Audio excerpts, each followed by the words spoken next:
Like every Monday night, you are checking out Breakfast Super Raw. Bon appetit as Don Tony and Mish dish out their opinions about the world of pro wrestling, sports, news, and pop culture. Breakfast Super Raw.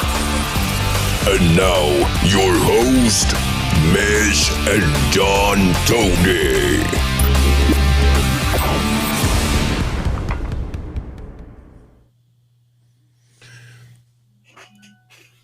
Good evening, everybody. It's nice to have two Raws in a row. Pretty good. We'll talk about it. It's March 8th, 2021. Welcome to this edition of Breakfast Soup Raw. I am Don Tony, which means he is Anthony Missionary Thomas. What's going on at DT? How was your weekend? Tiresome, man. Boy, you know, that AEW pay-per-view last night, you know, it was bad enough that it ended so goddamn late. But Jesus, I mean, I enjoyed the pay-per-view overall very much, but that end, I mean, that was like pretty rough.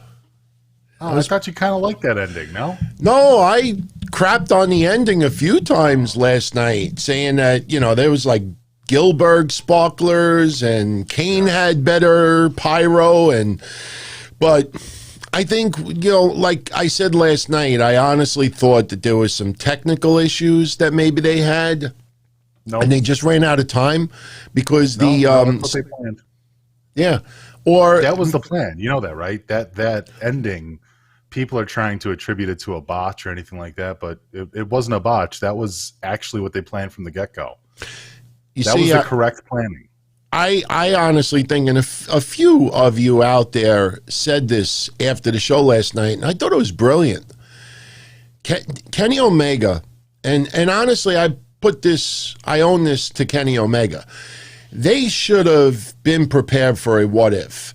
And, you know, if our family that's tuning in right now, big shout out to all of you out there, everybody tuning in is family. But if our family could come up with things like this, they're getting paid to do this stuff. They should figure this out. The minute there was, you know, what we got, and the crowd is booing and everything else, Kenny Omega and the Good Brothers should have went on the stage, and I don't want to do my glasses on, but I don't want to break them, but they should have went like this, like laugh, like, you thought we were going to blow you, like, and then Wednesday, they cut a promo saying, you know, you thought we were going to blow, what are you, stupid? What are you, crazy?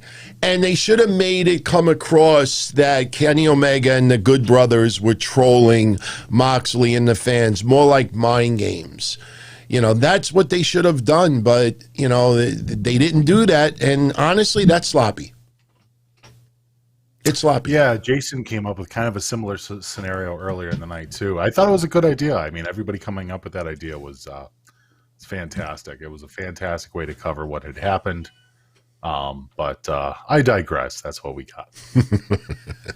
Well, we got Wednesday. We'll see what happens Wednesday. By the way, my prediction last Wednesday, no one online came up with this idea. That announcement William Regal was making next week, I said, I bet you it's the creation of NXT Women's Tag Team titles, and it appears that that's going to be one of two announcements on Wednesday. You like the idea? I think it could be good. I think that'll be a good announcement anyways. Okay.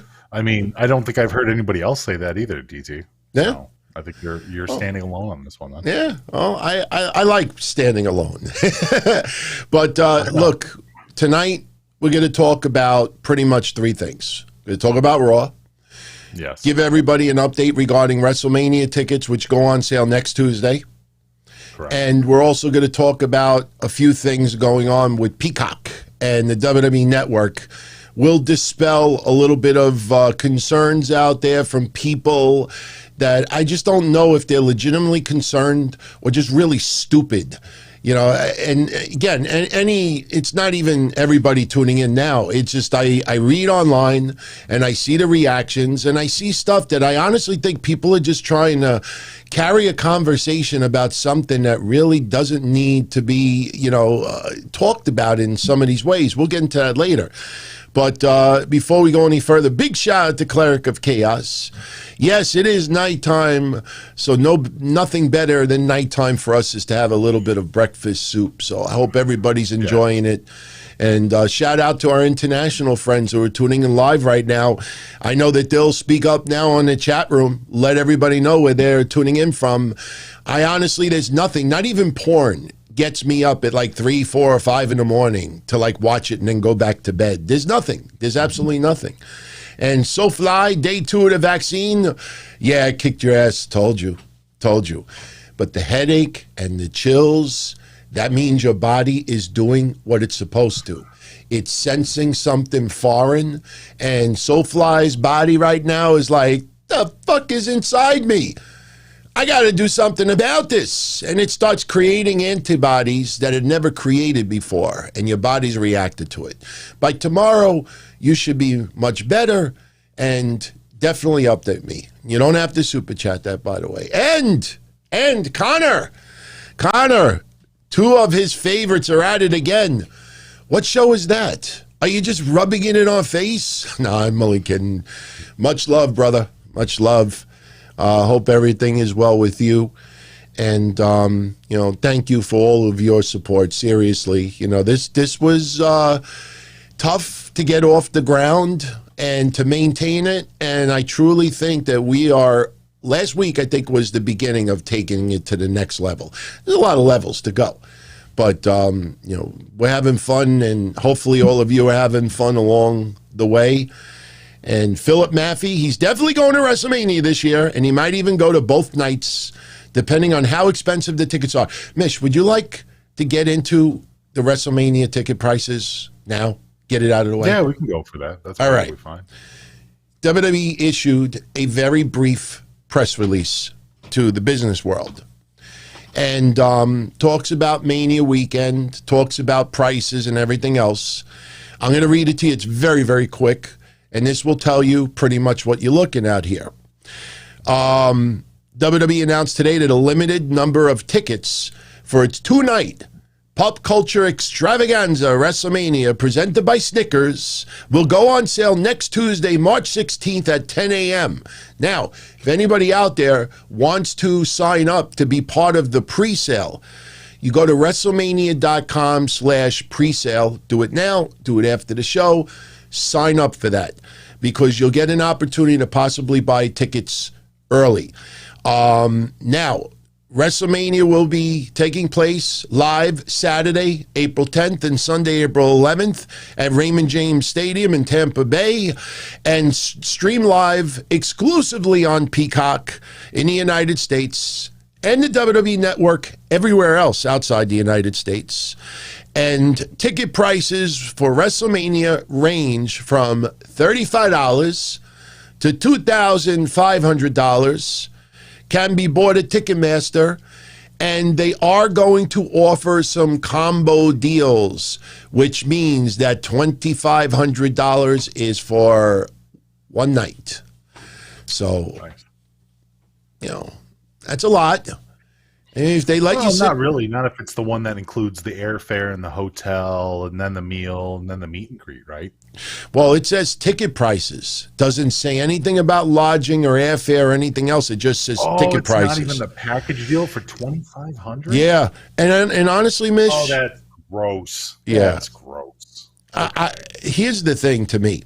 I thought you were talking about the whole package because in history, WWE usually does that. They have like the family deal where you and somebody else and maybe a third can go, and then the ticket prices are reduced for the airfare depending on where you're coming from, and then they have the hotel that's, it's just a glorified hotel that they choose out there.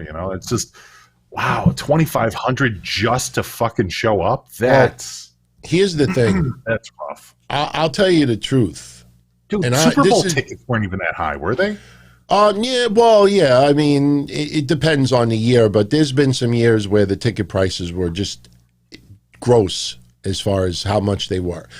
It's a once in a lifetime opportunity to like get that close to the ring during a Mania, but this is just a hunch. And usually anyone who tunes into our shows know we're usually right, everything that we say. And we don't have to read Reddit pages or Twitter pages. You know, last night it was funny. All these people that claim they had scoops about Christian joining AEW, you know, they read it off a fucking Reddit page. They read it off a fucking Twitter page. Anybody could do that. But this is just my assumption. Because we're still in COVID, because there's still restrictions and regulations, I don't think WWE is going to do travel packages this year.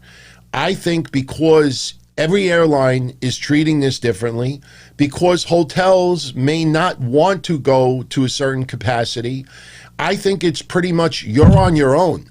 If you find a hotel, if you find a hotel, good. If you don't find a hotel, that's on you.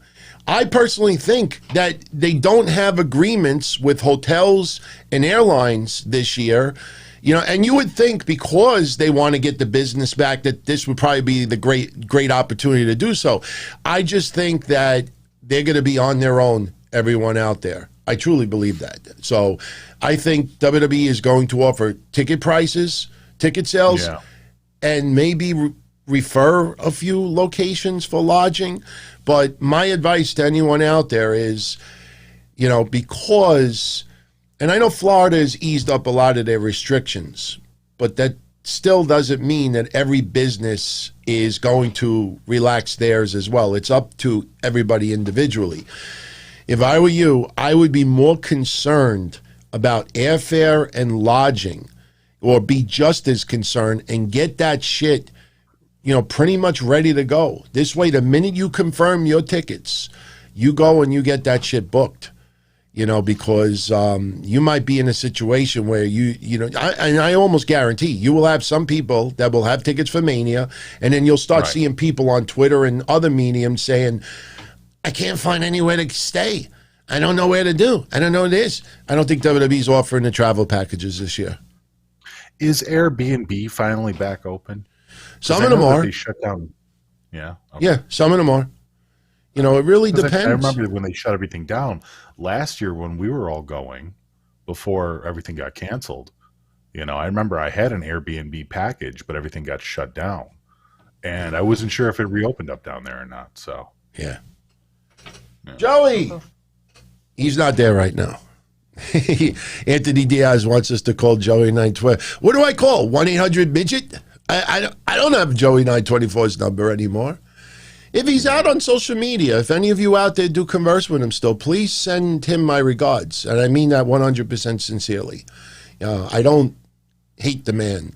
I actually would like, you know, to see how he's doing. And I mean that. I honestly mean that. So, Steve Joseph, why WWE could not reach their goals of 3 million network subscribers? Was the WWE Network a failure? I've been in subscribers since day one also.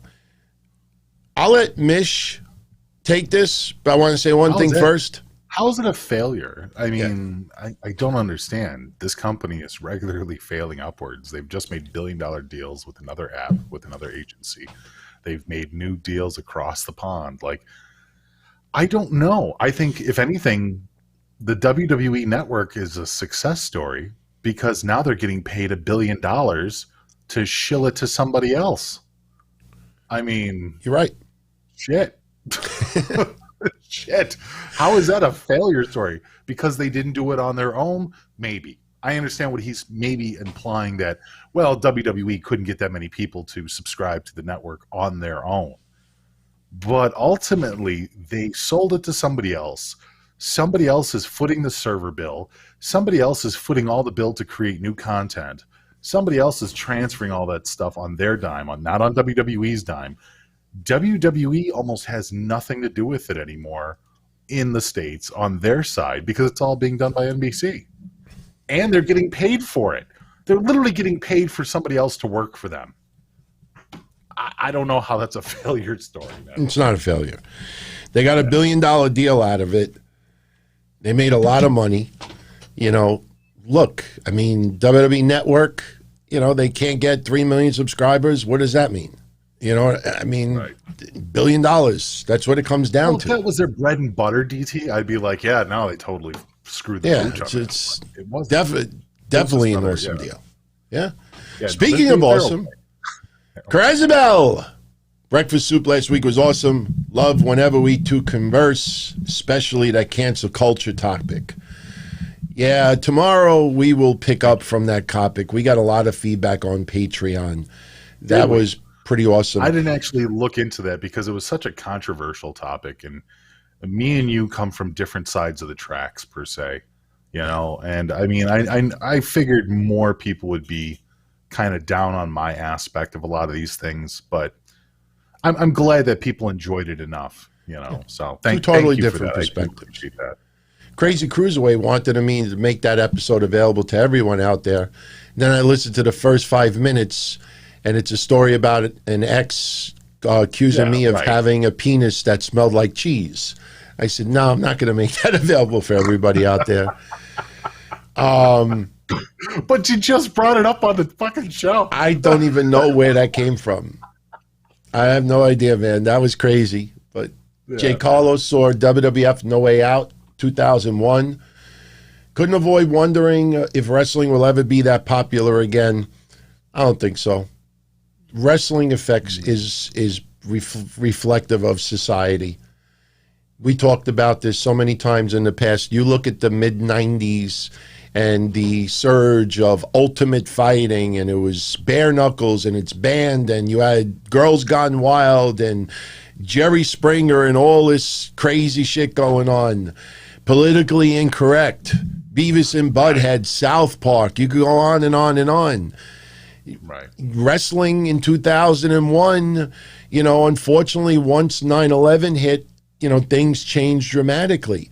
We were more patriotic for a while, but little by little, you see what's happening with society now, and I don't think it'll ever be to that level of. It'll be a different type of popularity. The popularity might be more people online streaming it, but as far as having every building sold out with crazy ass signs and that unbelievable energy. It's just a different era. It's a different era, man. Yeah. So, and just cherish that, cherish it, that feeling. I like Zach's advice. If you're thinking about going to WrestleMania weekend, think about renting an RV. I really like that advice because there are a lot of areas near Raymond James Stadium where you can park and, just be by yourself. You don't have to be around a whole bunch of people other than going to the event itself. You go home at night to your own. I love that idea. I tell you the truth, even though it's, hygienic, a little bit difficult, but if you could get like campgrounds, get like a little cabin or something like that, shit, do it in a second. As long as I had water and soap, I liked it. Gas stations. Huh? I think you can shower at the gas stations. I don't know if I would want to shower at a gas. I'm fully vaccinated. There's like gas stations you can go to that, they're primarily trucker based, but you can go to these gas stations. You could take a shower. Sometimes they even have like a little movie theater inside. Like, yeah, it's a bunker place for truckers and shit. Yeah. Jay Carlos loves your voice. Epic. I've said this before. Thanks, man. Much love, dude. If I die and go to purgatory, that's the voice I expect to hear, just with echo chambers. Don't put that on my shoulders. He will be the deciding factor. In fact, I have a feeling that it'll be like a committee. Does Don Tony go to heaven? I'm in purgatory. He will oversee the case. And it'll probably be a committee. It'll be very simple. It'll be very simple. Are you an AEW fan? Sorry. It's getting hot in here. I'm burning in hell. Look, I criticize AEW where needed, but I'm a fan. You know, if I'm not a fan, then, you know, I just won't watch it, won't follow it, won't comment on it. The only thing that pisses me off about yesterday and today is people who repeatedly have been so outspoken, pretty much needed to borrow Jimmy Hart's megaphone or whatever and just go, everybody, I don't watch AEW. It sucks. It sucks. It's terrible. I don't know anybody. And then when that happens, they tweet 40 times about it. No, I don't like the Kardashians. Do you see me ever tweeting about, oh, this is the last season? I don't give a shit about Lola Bunny's flat chest. Do you see me writing about it? Things that I don't like, I ignore. But these people, I can't hate it. I hate AEW. It sucks. I'm going to go watch paint dry on Wednesday. I'm going to go count the dust particles under my bay. And then they talk more about AEW than fans themselves. That's the problem I have with it. I don't know. It's because they've been silenced for a long time. Look. I know you're trying to let AEW fans... Oh, come on. What? AEW. Oh, AEW fans are being dicks. Yes. So, aren't you being a dick? You don't even have to say. Aren't you being a dick by tweeting 40 times about a product you don't like? You're a dick too. You're a dick. Right. I'm a dick. We're all a dick. No, I get it. But you have to see this from the other side of the coin. Those people that are very happy as to what happened last night, that it completely gave AEW a black eye. It was based in the fact that they can't say anything without AEW fanboys jumping down their throat. That's just what they do. AEW fans are a far more toxic version of the wrestling fan base. They really are. They're grossly toxic. So you know what? Here's a piece of advice for those people out there that say about some AEW fans. When you come across them, tell them to their face. Not physically, but go on their social media page and say, you are a dick. Go on that social. Yeah. You read go on their social media page. You are a dick. You are a dick. You are a dick. You are a dick. Instead of this blanket, if you're going around calling everybody a dick, DT, then you're the dick. You see what I'm saying? That's why I don't talk about it. Media interactions. I'm sure many of these fans are wonderful people in person. They probably give to their local charities. They kiss babies and slap hands. I'm sure they're wonderful people. I'm just saying, through the interactions online, there's a lot of people that feel the toxicity of the AEW fan base. And last night was very cathartic. It was very cathartic for a lot of people to be able to completely laugh at the promotion for making not even a mistake, for that being what they've been trying to overhype and understand. All right, I could agree with you. That's all I'm saying, dude. Yeah. That's all. Look, I'm not fucking actually coming down on the individual people. It's not like Chris Johnson. You said AEW was going to sign Goldberg. Go fuck yourself. Larry, the Bird, Texas. You said that Cody Rhodes was Cody Christ, and that you should all bow. Yeah, go fuck yourself. It's not a list of people. I'm just saying, in general, we can look. You and I both have seen toxic fan bases. WWE has a seriously toxic fan base. We don't even want to bring up some of the people that surrounded themselves around your favorite WWE female stars. So there are toxic fan bases all over the place. But I'm just saying, for a lot of people last night, it was a release. Unlike that ending, which, yeah. We'll talk about Christian in a little bit. Let's mention this first, and just to show you, I do pay complete attention to everybody who tunes in live chat.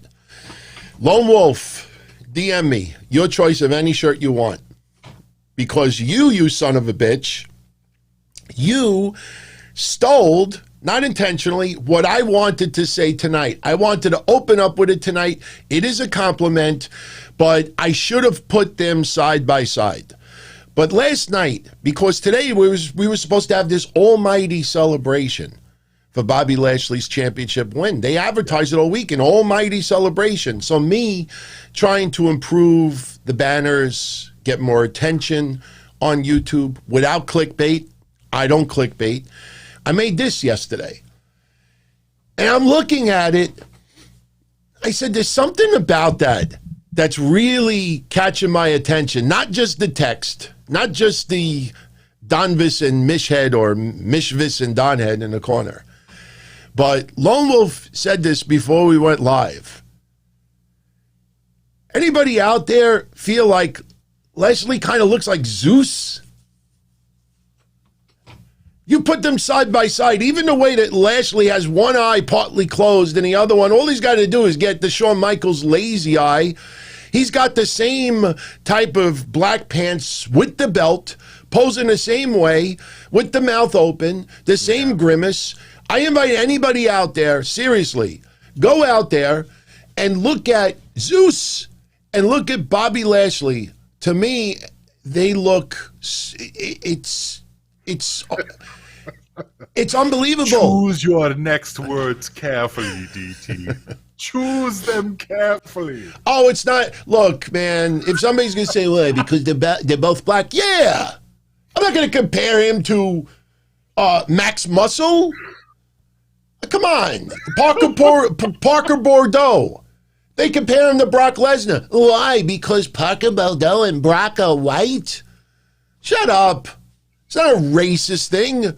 You look at something. You look at the DeLorean and Back to the Future, and there was a car in 1970. I don't remember the name of it, and it looked awfully familiar like the DeLorean. Why? Because they were both silver? No, it looks similar. You're trying to get me in trouble, man. I don't like it. I would never do such a thing. You fucking liar. Oh, man, I'm joking. But let me tell you something. I know no one out there has thought about this yet, but I promise you, you too, Mish, I promise you, you go back and watch it after what I'm about to say, and you're going to be like, holy effing shit. Right. That is so spot on. Bobby Lashley's intro before his music hits, right? That was incredibly impressive, awesome, phenomenal. They put so much work into that. It's easily my favorite intro package of any wrestler in the last 5 to 10 years, probably. But if you look at the package carefully, they used the template. And I caught on to it like this. They used the same template from some of the older Raw intros. The only difference is when you watch the old Raw intros, you would see like said wrestler pose, you have another wrestler punch, and you have this other wrestler hit a move, and the other wrestler flex, and the other wrestler do this. I'm not saying that Lashley did this, but if you go watch it again, they used the template of the intro video you see when Raw first goes on the air.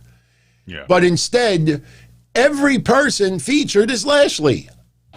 It was so awesome, pun intended. Yeah, there's nothing wrong with that, dude. Templates, if it's a good template, you can keep reusing that over and over and over again. Oh, it was so sweet, man. I wanted to play it tonight. I was tempted to put the video box here and play it without sound. I don't want to take the chance of copyright trademark issues. Right.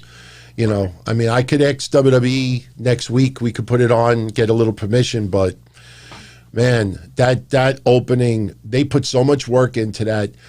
You know, he ain't losing that title anytime soon.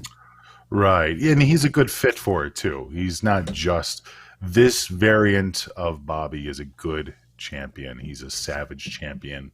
He's the kind of champion that we need after Drew's run. And I'm sorry, I know that there's still Drew fans out there, but Bobby is an exciting champion where Drew was lackluster. And once again, and we've said it ad nauseum, I don't blame Drew for this. I think a lot of the scenario had to do with the Thunderdome and the changing of COVID and everything else like that and the lack of an audience. But now that you're getting back to where WWE is going to have an audience, you want somebody that people can be excited about. So Bobby Lashley being champion is good for business. Yeah, absolutely. You know, I get a kick out of something. I don't know if you noticed it tonight. They're piping in cheers, but mild cheers for Lashley. But when Cedric and Shelton come out, they pipe in strictly boos. Right. WWE's doing that. And this goes to what I said on Friday, that it's going to be interesting in a month because, you know, it's not WrestleMania live crowd and then it's back to nothing. Yes, they will go back originally to probably just Thunderdome stuff, but next 2-3 months, you're going to have live fans in attendance again. And it's going to be really interesting to see if some of these crowd reactions go along with what they pipe in. But I tell you, I really enjoyed that intro to Lashley today. And when they opened up, I guess we could talk about Raw a little bit. They opened up with the recap from last week's show. And I was assuming that backstage segment with the Hurt Business was pre-recorded because Lashley was wearing a dapper suit. Everybody was dressed up. You know, he's cutting his promo and, you know, the almighty era has begun. And, you know, he waited 15 or 16 years, I think, to get to this point. Other people got opportunities that he should have gotten in backstage politics and this and that. I think it was one of Lashley's better promos because you injected a little bit of reality in it. That's something that we always talk about. Right. You know? But right after that promo, Miz comes out, and I'm a little confused because I'm saying to myself, okay, Lashley's wearing a three-piece suit, very dapper. Miz is going to the ring, and obviously he was going to cut a promo and basically just recapped everything that happened last week. Right. But after 2-3 minutes, Lashley is ready for a match. So I'm thinking that segment had to have been recorded earlier in the day. Oh, yeah. But I tell you, I thought about it during the week, what you said last week. Yeah. MVP deserves a boatload of credit. Oh, yeah. I mean, it's just, the more you think about it, the more you realize how valuable this guy has been. And I remember when he first came back, you know, the thought was, oh, he wanted to have one more match in WWE so his son could see it. Right. And look where it's gotten. Well, not only that, but I mean, if you think about the talent that's in the Hurt Business, these guys are all individual stars in their own right. They're all considered very talented. They're all considered guys that should be a lot more noticed than they were, all three of them. And then you add an MVP. An MVP does the job of not only corralling all of them together, but becoming the voice of them and really showing how valuable he is to WWE and just to the fans themselves. It's almost like MVP as a wrestler was always okay. I'll be the first one to sit there and say I was not the biggest fan of MVP matches. Like, me too. I understood it. He had swagger. He was cocky. And he was very good at being cocky. And now that he's older, he's got a little bit of the silver with him. You know, pimping. Now he has the cane. Like, that swagger has become a little bit more wise. And now it's interesting to see an older, wiser guy directing these younger talents and doing a great job of it. So MVP really was the missing link for those guys. Yeah. And I think that 2021 is going to be all about the Hurt Business. It's got to be. Let me ask you this. You know, we're not going to talk about the Meltzer Awards here. I talked about it last week. That was fan voting. You know, his fans are different than our fans are different than other people's fans. But, I mean, we're already into March. Soon we're going to be a quarter of the year over with already, believe it or not. At this pace, is it fair to say, of all the wrestling managers out there, MVP is manager of, you know, he's on pace to be manager of the year? Sure, absolutely. Who else would you even put in that position? Well, if I we were mean, to you come know, up with an award for Manager of the Year, who else would even be there? well, I mean, you're right now. It's pretty much just Impact, MLW, AEW, and WWE. But I'm saying, we're going to get back to wrestling with, MWA is going to come back. That, but I'm just saying, is there anybody that I'm missing that I can't think of at the moment? Oh, Tully would Blanchard was fun, although he's not out there every week. I mean, I don't consider Arn Anderson a manager. I mean, he just stands there with a clipboard. I'm not trying to disrespect him, but, you have some here and there. Paul Heyman is the manager. Great point. Paul Heyman is the manager of Roman Reigns. You have... Taz. Taz is a good one. Yeah, Taz is a very good one with Team Taz. It's not their fault. But you know what? Taz would probably be the strong competition. I can see people sitting there saying Taz over MVP. But as far as, as I see it, I see MVP in spades over Taz. Believe it or not, and look, everybody knows my fandomhood for Paul Heyman. Guy's God to me. But I'm enjoying MVP more this year as a manager than Paul Heyman. Yeah. Paul Heyman reminds me of when Ric Flair was in Evolution with Triple H, and Ric Flair would walk down the aisle with Triple H when Triple H would have a singles match. Anybody remember that? Where Ric Flair would walk like 30 feet behind Triple H.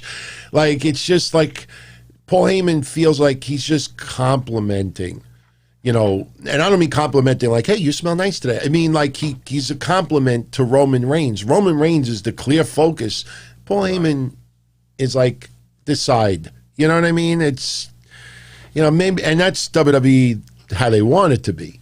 But MVP, yes, I agree with you, Austin. MVP is on a roll. I got a newfound appreciation for that guy. Seriously. Good.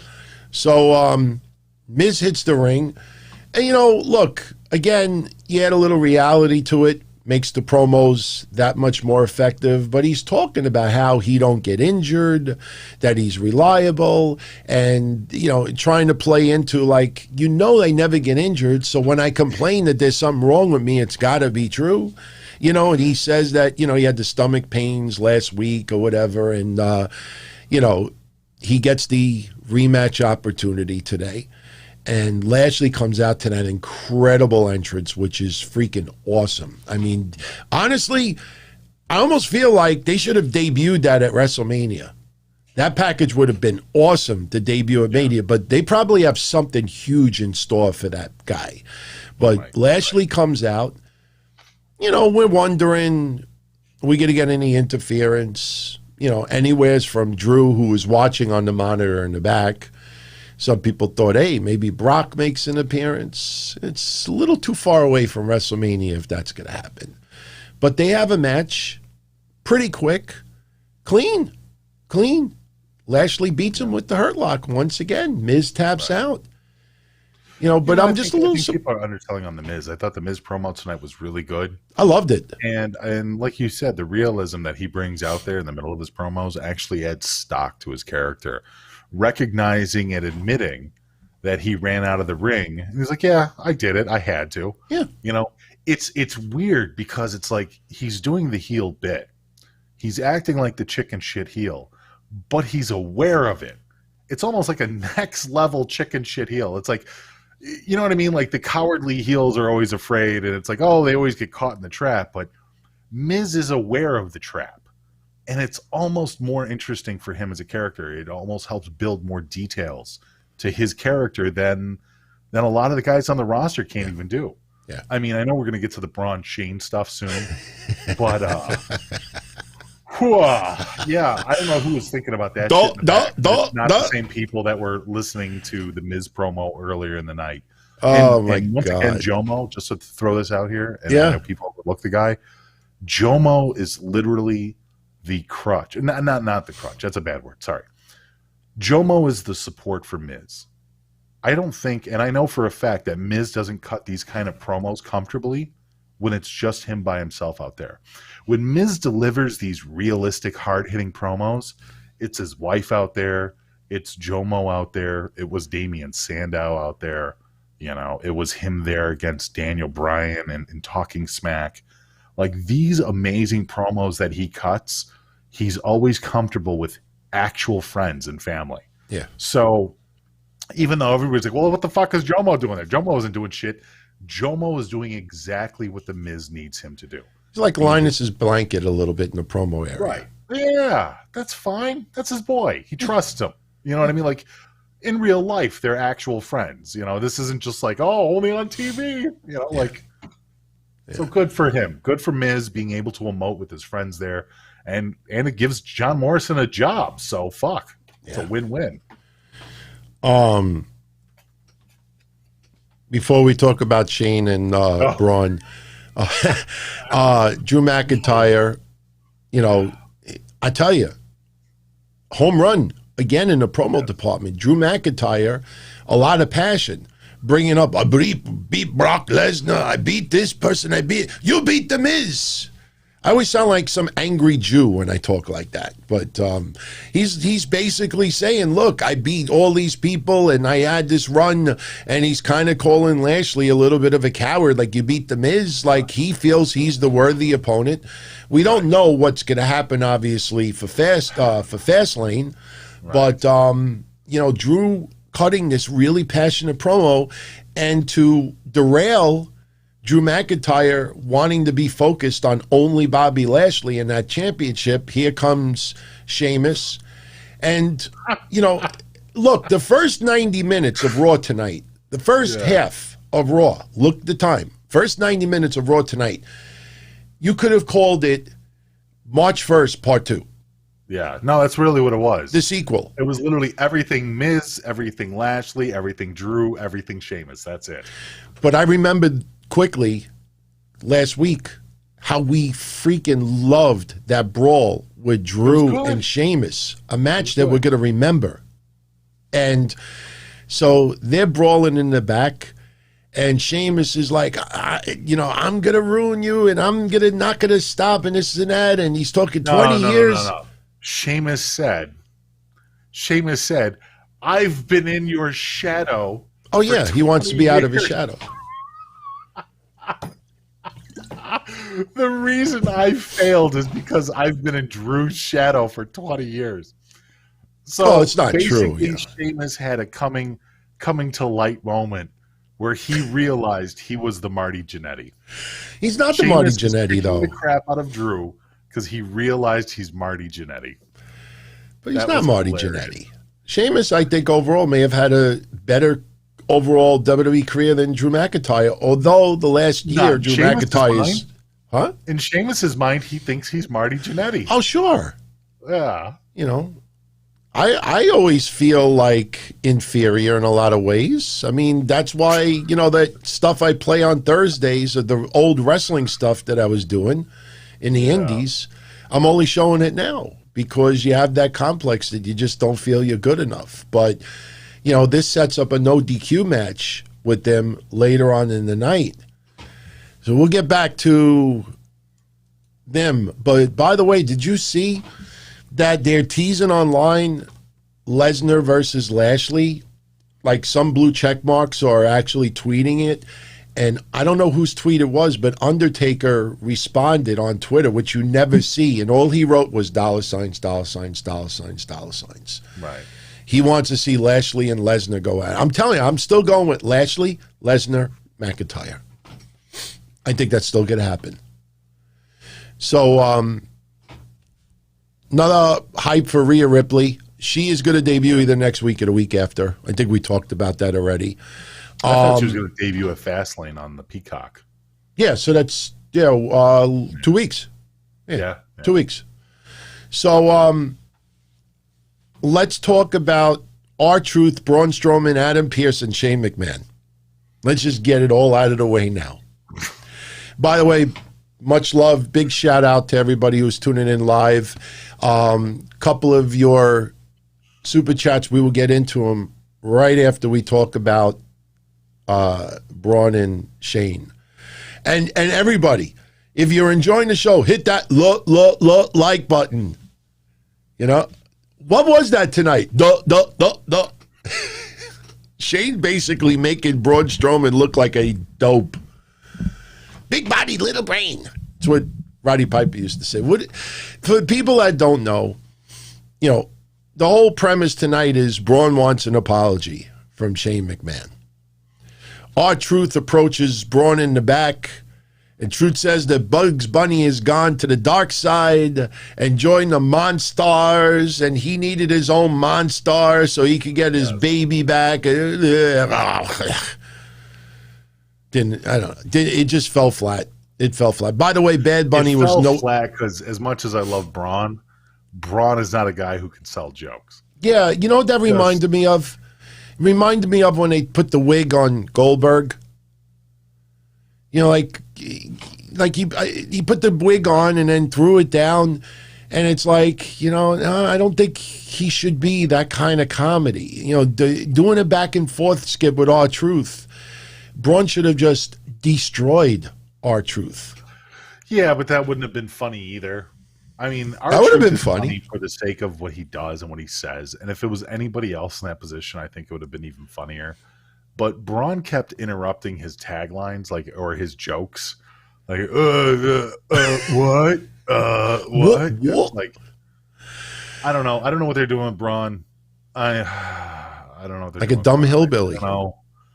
Yeah, but I mean, it's like, oh, look, he's stupid. Get it, guys? He's stupid. Yeah, he's a stupid giant. He's a stupid monster. So we get. It doesn't make sense either. Can I? Why in the living fuck is Braun Strowman asking for an apology? Is his feelings hurt? Is that why he's asking for an apology? He has no business asking for apologies at the same time as being a monster. What the fuck is that? That irritated me. I need an apology, Shane. You hurt my feelings. I cry into my Hello Kitty pillow every night. Like, what the fuck, dude? I know if I hit you, I could be fired. I don't want to be fired. I just want an apology. An apology, yeah. I look. They're having the match at Mania. We talked about that almost 2 months ago.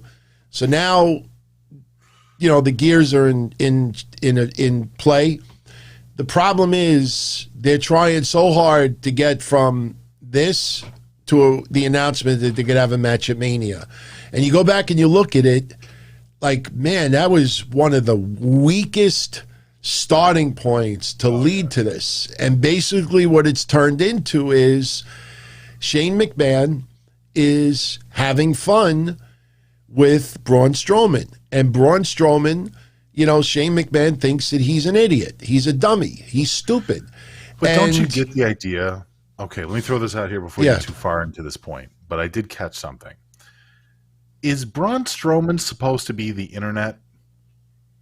And Shane McMahon is making fun of how stupid the internet is? Am I just reaching on this one? I hope I'm reaching. I think you're reaching. Because if the storyline is, look, WWE thinks that Braun Strowman is the example of how fans think. Let's make fun of that. I mean, I hope I'm reaching. I hope I'm totally wrong. It's just a bad Braun Strowman storyline. Yeah, but at Mania, you don't want the internet trolls, the goofs, to win. And I think Braun is going to end up beating Shane McMahon. But, Braun wants an apology, and Shane goes up to him, and Shane just says, I'm sorry, and walks away. Right. And, you could see, Braun fumbling because he's like, tell me what you really wanted to say. Would you just asked for an apology. You didn't ask for an explanation. Explanation, right. Yeah, you understand what I'm saying? This is why this fell so incredibly flat. You can't forget the fact that Shane actually stopped on the ramp, did one of these, and then kept going, Yeah. Look, Shane goes up to Braun, and now, when people are online saying, why is Shane getting in Braun's face? Braun shouldn't allow that. Well, if you listen to his promo earlier, Braun had said that he doesn't want to hit Shane, he could be fired. So that's why but he wanted an apology, nothing else. How many people online over the years, just apologize to the guy. All right, I'm sorry. And the person's like, okay, apology accepted. And then when they turn around, feel like this entire thing is like some underlying insult to the wrestling audience. I don't know. I don't know. I feel like out of all the storylines that are going on right now, you have some really good storylines going on, some average ones and some good ones. But this one, there's something wrong with this one. Yeah, Braun wasn't on TV for 5 months. Shane is giving his delivery. Shane just sitting there breathing into the mic for like 30 seconds before he says a word. Yeah, and I'm like, what the fuck is that? Why are you fucking with us? Like, I didn't understand. He's trolling. But that's what I'm saying. Is that WWE's way of telling the fans to go fuck themselves again? I mean, I guess it's time, right? It's WrestleMania, so of course you want to insult all the people that are supposed to be signing up. But it's funny. He says, I apologize, and he leaves. And Braun's like, that's it? And meanwhile, I'm saying to myself, yeah, in storyline, you just ask for an apology. That's what a troll does. A troll will just say, I'm sorry. And the goof believes it.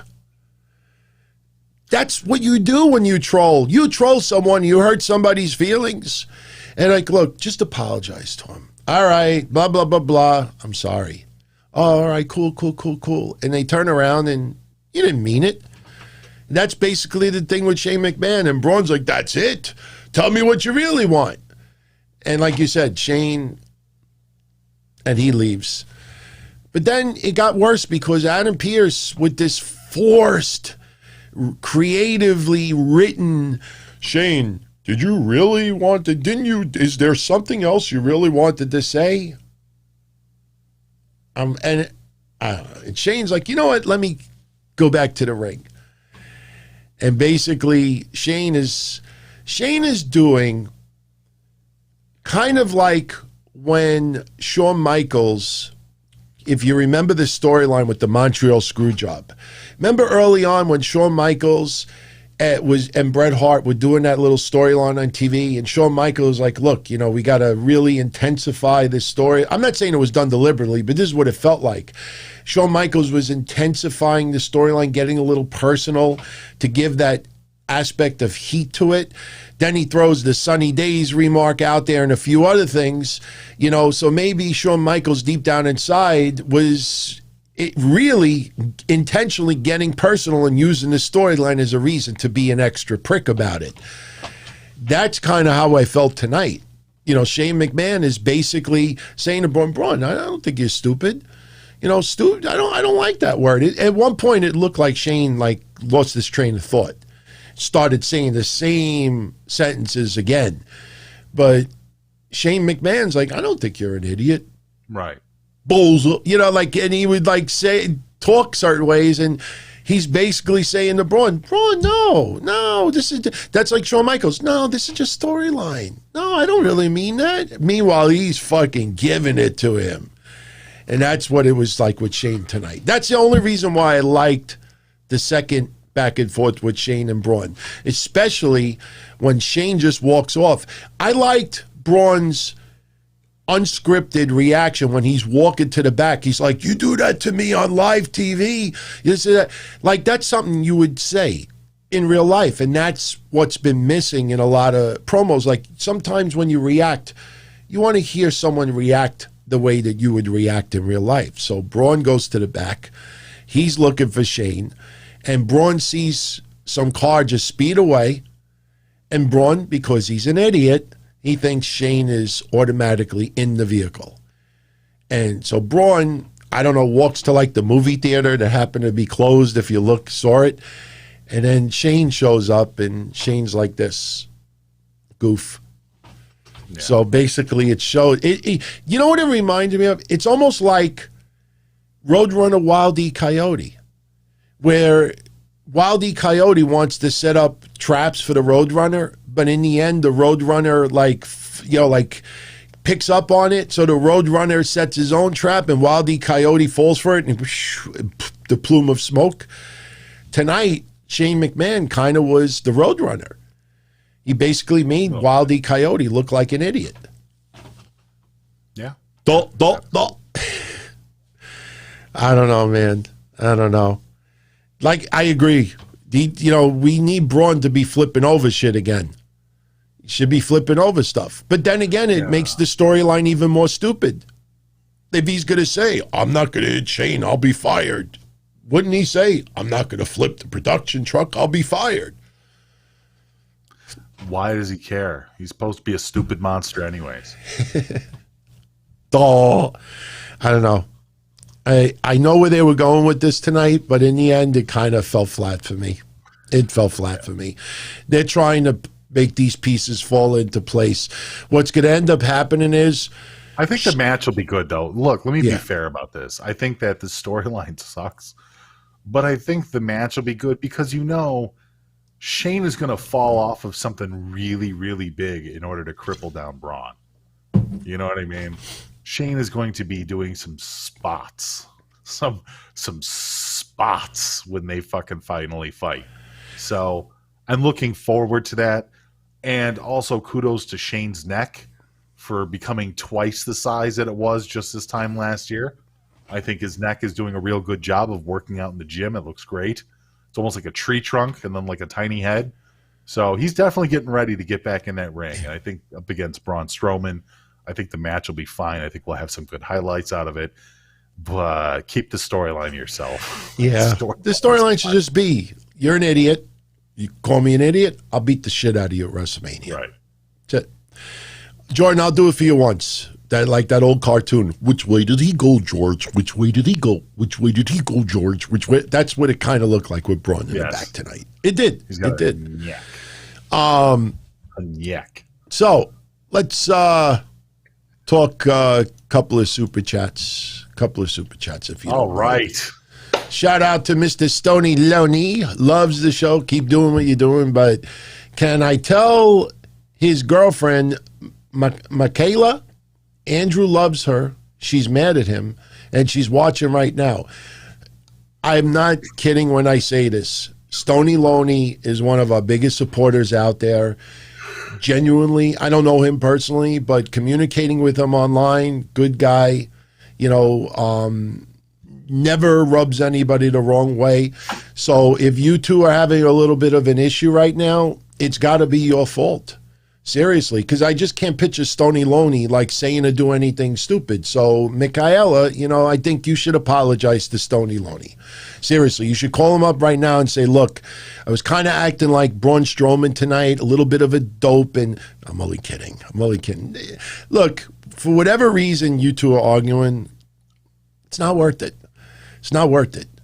And something tells me that you both are very much alike, maybe a little stubborn. Neither one wants to apologize. That happened to me last night for something we won't talk about now. But, you know, he shouted you out before, earlier, by the way, Michaela. I think he was saying earlier that don't worry, Michaela, that was just his side piece. It's all good. You know, you're the one that he loves. No, but he's actually talked about you before when we would have topics about girlfriends and stuff, fiance. Yeah. So, yeah, shout out. Hours and hours. But make sure you apologize to Stony. Seriously. Yeah. Jeez, Michaela, what's wrong with you? Come on. Yeah. Joe Punches, is this Shane versus Big Show 2001? You know what? That's not that far off. It's just this came out of nowhere. I mean, Shane was a regular character on TV for a couple of years already. I mean, yes, Shane's been a character for 20 plus years. My point is, Shane hasn't been around. Didn't he do that same shit with Tess too? When he was when Shane versus Tess happened, didn't he do that same? Oh, Tess, you're a dumbass. Yeah, your muscles, all muscles, no brain. Yeah, I mean, it's just like I said. After dude, you know what would be awesome if he got the Mean Street Posse to come out there and help him fuck with Braun. I would love that. Can we dust off the Mean Street Posse? I know two of them are still around. I don't know what happened to who was the third one? Rodney Abs or whatever. No, Joey Abs. Joey Abs, Rodney. You have Ziggler, obviously. Long ago, and I have Pete Gass's book, and it was fucking fantastic. Really? Okay. Yeah. It was really good. Okay. Joey Abs, and who's the third one?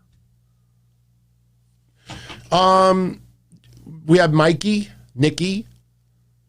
Oh no, I'm thinking Spirit Squad. Yeah, hey, wait. Did I just say Dolph Ziggler's in the Mean Street Posse? I was thinking Spirit Squad. Don't mind Rodney. me. Oh yeah. His name was just straight up Rodney. Right. Yeah, I don't know what happened to Rodney. Whatever happened to Rodney? Rodney, you know what? I know I saw something with Joey Abs online not too long ago. He did an interview. Well, he used to wrestle in Joey's promotion too, I guess. Really? Okay. Yeah. I have a P-Gas. Yes, P-Gas is the one that I still see around. I could see it happening. I could see it happening, but I have a feeling they're just going to make Braun look like an absolute fool. Which, getting a win at WrestleMania just means like, oh, the fool won. You know what I mean? Like, you got to make it seem like he's not a fool. And you don't want the hokey thing where they sign a contract and like Hangman Page like switches it on Big Money Matt. Oh, I just gave it straight to the lawyer. So, Stony Loney says that she's not mad anymore. That's awesome. Absolutely awesome. So, it's not worth being mad. Seriously, it's not worth being mad. It's not worth. So just have a good night. Much love. Make love. Anthony Diaz wants me to tell a story again about my ex-girlfriend's Jewish family. I'm sorry we don't watch football in his household. They never said that, Anthony. Just to be really brief about this, I used to date a Jewish girl, and I've said this before. I try not to bring up race on these shows, but I have said from my own personal experience, Jewish people, by far, that I came across at times were 1 trillion times more racist towards me than anybody else.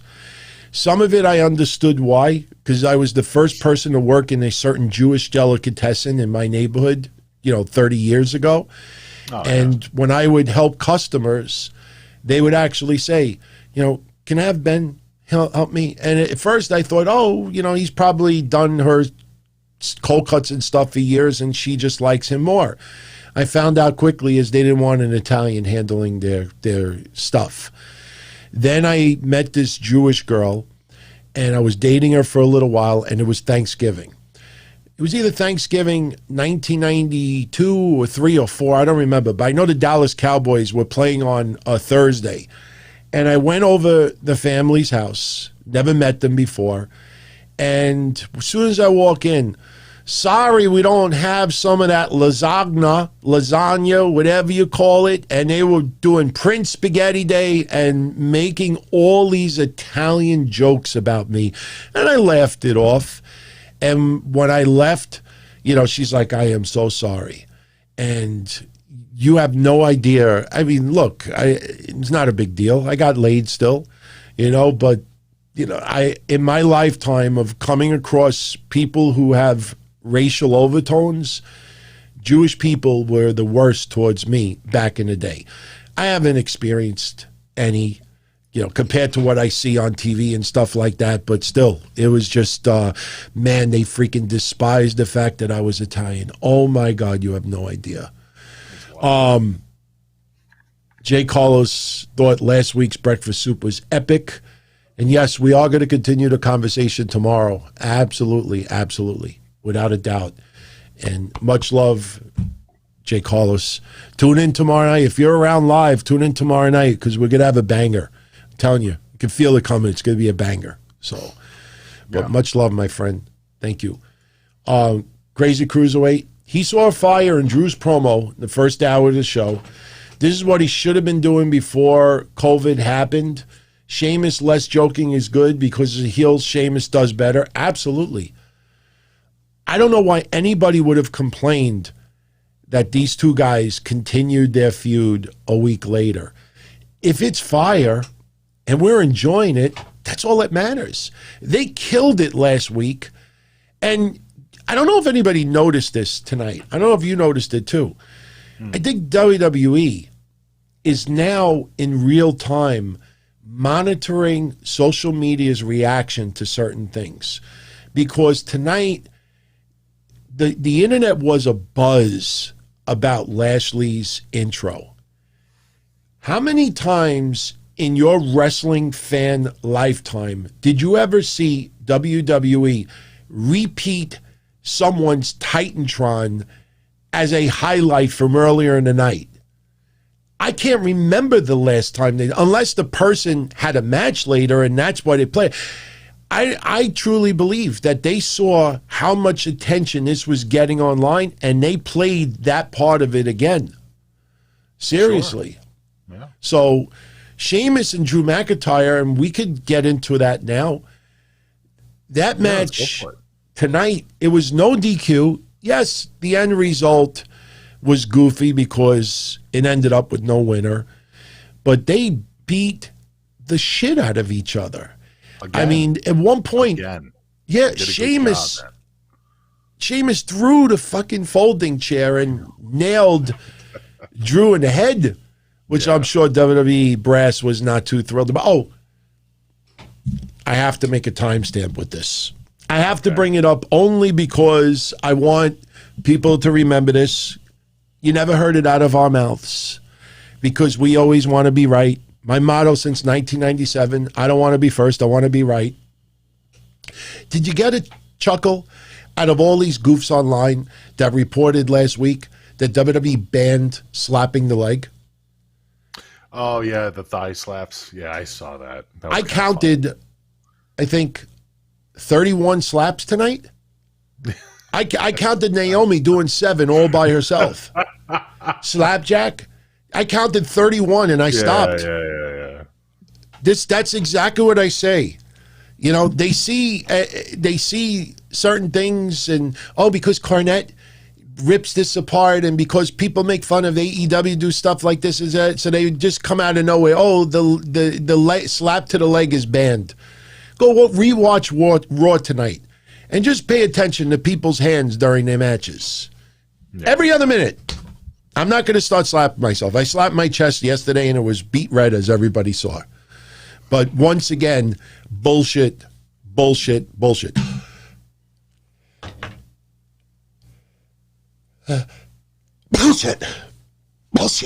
Excuse me. I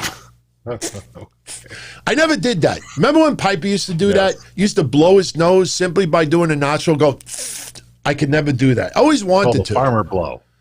Yeah, I always wanted to do that. It's called the farmer blow. Yes. Yeah. I remember. That's weird that I remember that. I remember hanging out with my friends when we were kids. Rocket. In the mid '80s.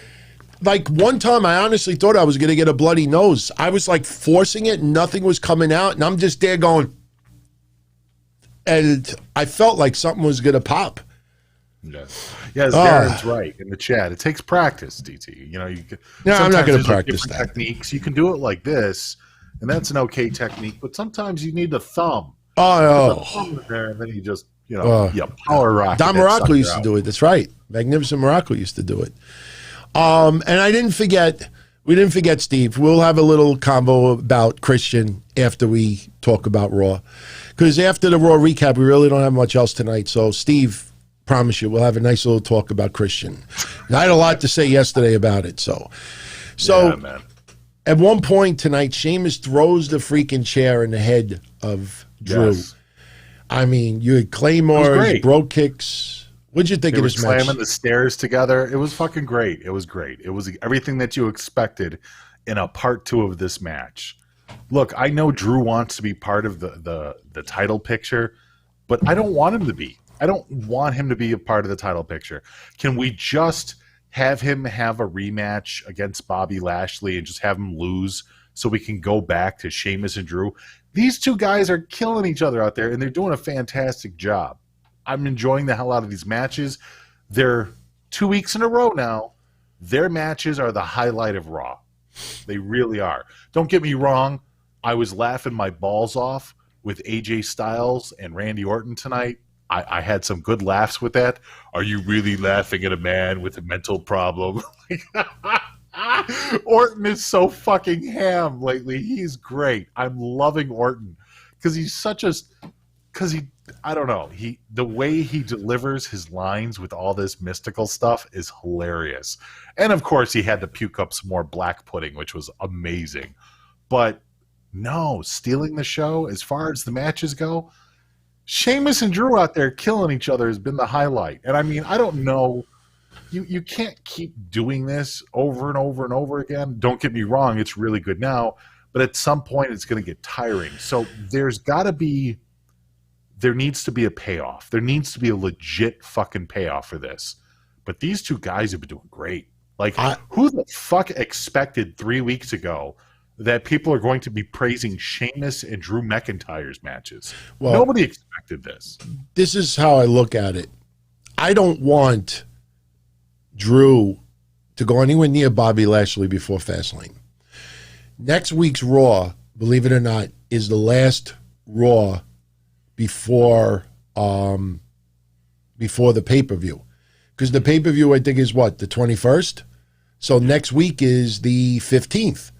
So next week's Raw is the last Raw before Fastlane. So I think next week you set up a match, Drew versus Sheamus at Fastlane, with some really cool stipulation to it. I don't know what you would do, but let them have another brawl. And put them in a cage. Put them in an old school blue bar fucking cage. That's what you do. You dust off the old Brett versus Owen Hart cage. You dust off the cage from WrestleMania, that old school blue. Remember the blue bar one? The big thick fucking bars? Hogan, Bundy, Paul Orndorff, sure. Look, enjoy Drew McIntyre versus Sheamus feud while it lasts. Yeah. We don't know how many more times this will happen. And it will not stay as an intense feud. They will move on. We're on the road to WrestleMania. They'll get physically tired. They can't keep going. Right now, they're going at 110. They're literally going at 110 for these last 2 weeks. They can't keep doing this because, and I'll just say, not only will they get stale from it, which is what you don't want to happen, but God forbid one of them actually gets fucking hurt. Well, Sheamus really did get a little mouse on the side of his head. Yeah, and I think it might have been legit when the steps were falling down and it nailed him, I think, in the corner of his head. Could be. Yeah, like I said, these guys look like they're going real fucking hard and it looks great. So yeah, for those that didn't see it, you had Sheamus holding the ring steps up in the air. You had Drew doing the same, but they had different camera angles. So obviously this was set up to be the finish. Yeah. Especially the replay when the camera's behind Sheamus following him, but they run towards each other and both ring steps connect. Right. And you see Sheamus's head because it's in the middle of the indentation of the ring steps, and you see him go this way. I mean, it was a nice visual, and obviously, you know, as long as you're careful about it, your head cannot touch that tip because you got the sides in the way. But still, that's got a sting. And then when he went down and the steps kind of like clipped the side of his head, I think he might have gotten hurt from it. But the match ended, no contest. A lot of, staff at ringside tending to both of them. When they hit, it caused Drew to fly over the padding where the guardrails are. Right. But I loved it. I want to see next week they announce these two guys at Fastlane. Let them have some crazy-ass match that could write off Sheamus off TV for a week or two. And then, my God, we're pretty much at WrestleMania. Does this write off Sheamus for Mania? I don't know if it writes off Sheamus for Mania. It's a possibility. But you see what I'm saying? Like, the only way you can have Drew in the heavyweight title contention match or heavyweight title match at Mania is if you find a way to remove Sheamus. And if you remove Sheamus, you got to do it at Fastlane. You can't do it past that. I don't know. I mean, yeah, we don't know if Sheamus really got hurt tonight, but he had definitely a little mouse on the left side of his face. Drew got messed up that first time 2 weeks ago. Yeah. Or last week's Raw. His entire back was all beat up, you know. So yeah, they've been putting some welts on each other, you know. Yeah. So they had an awesome match. We had some hype for Wednesday's NXT, which is going to be a good show. AEW should be a good show too. Maybe. Before we talk about Orton and AJ Styles, Xavier Woods. Yeah. Next week it's New Day versus Shelton and Cedric for the tag titles. Also next week, you got Riddle taking on Mustafa Ali. Yeah. Tonight, Riddle, well, let's talk about New Day first. Xavier Woods beats Shelton Benjamin. It was a fun match. Didn't last all that long. The match was only about 3 minutes long. They go to the back, and like they're right. And Riddle's by the gorilla position, being interviewed, and he's doing his typical, promo. And then New Day comes to the back, and they're making fun of Slapjack, and they're doing a play on his name, Flapjack, and other things. And Riddle's got his scooter. And Riddle asks New Day if they could watch his scooter while he's having his match. And this time around, you pretty much just had Ali, out there with Slapjack. And Ali is very, very loud during this match. But in the end, the finish of the match, Riddle and Slapjack were kind of a little bit off. Those spots were a little bit shoddy. But in the end, Riddle, nails Slapjack with the knee and then the bro Derek and gets the win. And then you see the continued storyline of Retribution breaking apart because Ali was berating Slapjack after the match, basically saying that you don't belong. I think we're going to see probably in the next 2-3 weeks, we're going to probably see one or maybe all eliminated from Retribution, leaving Ali alone. Hey, so I got a Mistradamus prediction here. Okay. Wouldn't it be cool if Big E eventually goes on to be the single star that everybody wants him to be? And with the empty spot left in the vacancy of New Day, Matt Riddle joins them? That would be fun. I mean, it's funny, Riddle, for some reason, has an infatuation with the Lucha House Party. Now he's mingling with the New Day. New Day with Matt Riddle. I tell you, if you notice, they kind of changed a little bit of his character now. Like, it's not as much brain dead as it was before. He's now just like this beachcomber, like just loving life. Yeah. Like, I'm not, you know what I mean? Like, he's not like this, like, stoned dummy that's on the beach. It's just a guy like you could picture him like on the beach, like sanding his surfboard or painting it, and like, oh, bro, what's going on? It's chill. Like you could see that with Riddle. I think they've actually tweaked him a little bit. Like he doesn't sound like an idiot anymore.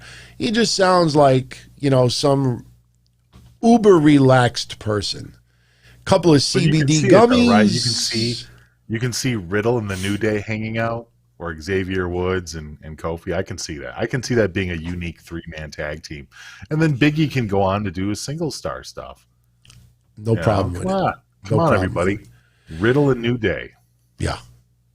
It's not bad. Not bad. I can see some comedy segments coming out of that. Well, we'll see. We will see. Wow, we only had 2 other matches tonight. Okay. We had, I thought this was messed up, especially that you're doing International Women's Day or month or whatever it is. I think it was day. Yes. And, look, it definitely is worthy to celebrate that. And I know a lot of women online, promotions companies, wrestling entertainment, everybody's paying tribute. So you don't even announce in advance that Lana and Naomi are getting their tag title shot tonight. They got the opportunity for the tag titles tonight, which makes me think that next week Dana Brooke and Mandy Rose will get their shot. This way, okay, the D teams, they got their shot. Bye-bye. That's it. They decided after 2-3 weeks of not bringing it up, they brought it up again with my hole. They have a match. It was fun. Nia and Shayna are not losing because we know it's happening at Fastlane. But I tell you one thing that I enjoyed tonight. Little subtle things like this. Nia is outside the ring with Shayna, and they got Lana in the middle. And each one of them are, just basically cornering Lana. Lana's in the middle, Shayna and Nia this way. And they're like walking slowly towards her. And while this is happening, Naomi is about to dive onto Nia and Shayna. And Nia and Shayna did not set up for the dive or anything. But what I loved about it, because I'm a stickler to detail, is you heard Naomi yell out, Lana, move, or move out of the way, or Lana, look out. And Lana jolts out of the way, and before anything, Naomi dives on both of them. Little things like that. You just scream out to your partner, move, get out of there. Little things like that. Most of the time, you don't hear things like that. And not because live fans are there, because we've had over a year without fans. Right. They just dive. But I like that tonight. But in the end, Lana, she tried. But Nia, very protective power slam. Well, no, it was, what did she hit today? Lana hit the power bomb, right? Lana hit the power bomb? No, I mean, Nia hit the power bomb on Lana, right? Oh, yeah. I think it was a power bomb. Lana hit a power bomb. No, Lana didn't hit a power bomb. But no, Nia hit one on Lana, but it was very protective. Picked her up, dropped her nicely. But the news out of this match is what I told you all on Friday. Expect Reginald to be around Nia and Shayna and see him drifting over to Raw a little bit. We got that tonight. Reginald, because Nia thinks he's a little cute. And, Nia cuts a promo reminding us that he's a Somali. I don't know. Do you see this Reginald character being on TV 2 months from now? Because I don't. Man, he is... I can so do without Reginald. Reginald is not... we were talking about managers of the year. You know whose name didn't come up? Reginald. He's not Reginald a manager. He's a wine connoisseur.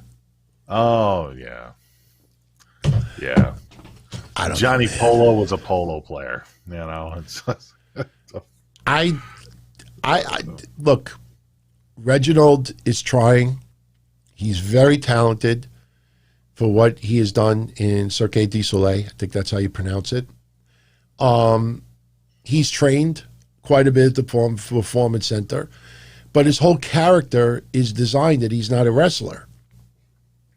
I get the same vibes with him that I got about Aaliyah. And Aaliyah to me was a lot more attractive than Reginald because I'm heterosexual. What do you do? All you did tonight was just add more women who have berated Reginald. He is like the figurehead of when men out there, what is that term called when men feel that women are humiliating them because of their manhood? What is that called? Not I mansplaining. don't know what you're trying to explain. Like, when women put down men, like they will just like cuck. As a sexual fetish? No, it's not sexual. I don't know if you would call it cucking, but my point is a sexual fetish in which emasculating. There you go. Vulture got it. Emasculating. Do you realize how many women have emasculated Reginald? If people actually we used to complain on how the women would hit a lot of moves on guys, but it wasn't the reverse. And we would see it. Remember the security guards with Ronda and Charlotte and Becky? The security guards got killed. I mean, it's just, it was so like, oh, let's have these women beat up these men. You had no security guards that were women, but Reginald gets an ass kicking from the women out there. Not even the men. Like, no men are beating up Reginald. Reginald sucks. I don't know. I don't like him. And I see people losing their minds because we dared to call him a manager. Look, most valets are just a talking piece. They don't say anything. Reginald is interactive with the girls. Reginald has been trying to make managerial moves. He's been outside the ring. He's interfered far more than what a valet does. When you think of valet, you think of like girls holding mirrors for Lex Luger. Valet is Cherry with Deuce and Domino. They're just side pieces. Yeah, like really Playboy Buddy Rose, if you want to go very old. He'd have but Thunderlips, Rocky 3, Thunderlips, those women. Those are valets, people that don't really do anything. Maybe they'll get involved, but usually they don't. You know what I mean? Reginald has an actual character. He has a name. He has a voice. He's interactive. I'm sorry. I got to disagree with people. I think he's more of a manager role than a valet role. So. Okay. Couple of quick shout outs. Joe Punches. Side note, whenever Mish chuckles, it's extremely contagious. So I don't see. I didn't even have to do nothing. All I had to do is the pause. The pause. I remember Run DMC. The pause. Yeah, I got him to chuckle without doing nothing. I didn't even have to pull my pants down. Right. So Cleric of Chaos. He's at a Wendy's drive-through. What do we want? I'll take any burger with no ketchup. Cheese is fine. Bacon is okay. I mean, there's not enough sugar in the bacon to hurt me because I'm on keto. I would have burgers with cheese and bacon, no ketchup.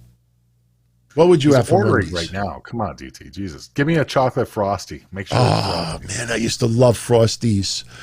Oh, my God, I used to love Frosties. Shit. Enjoy, my friend. Tony Glow says, Naya is fractured butthole. Aha! What is that about? Fractured butthole? Fractured butthole. That sounds like something from Beavis and Butthead. No, just read it. Just read it. Fractured a fractured asshole. Yes. I almost gave him the crickets. No, I get it. He means emotionally. She's fractured. And it's a video game too. She's fractured, but whole. Is that what you meant? That's brilliant. And I know you got that from somebody on social media. Tony actually could be that smart. I kid you not. So, and look at this. Look at this. Michaela. That's awesome, man. Michaela, you have any other people that are angry that want to super chat? I'm kidding. Michaela wants to give a shout out to Stony Loney. Just wanted to say she loves him and appreciates him being an amazing dad to their 8-month-old son. That's awesome, man. Seriously, I love stuff like that. So that's cool. Fucking slow. Yeah. I fucking caught that thing the first time I saw it. What do you mean slow? Shut up. Why, you think this is Stony just like changing his login name? No.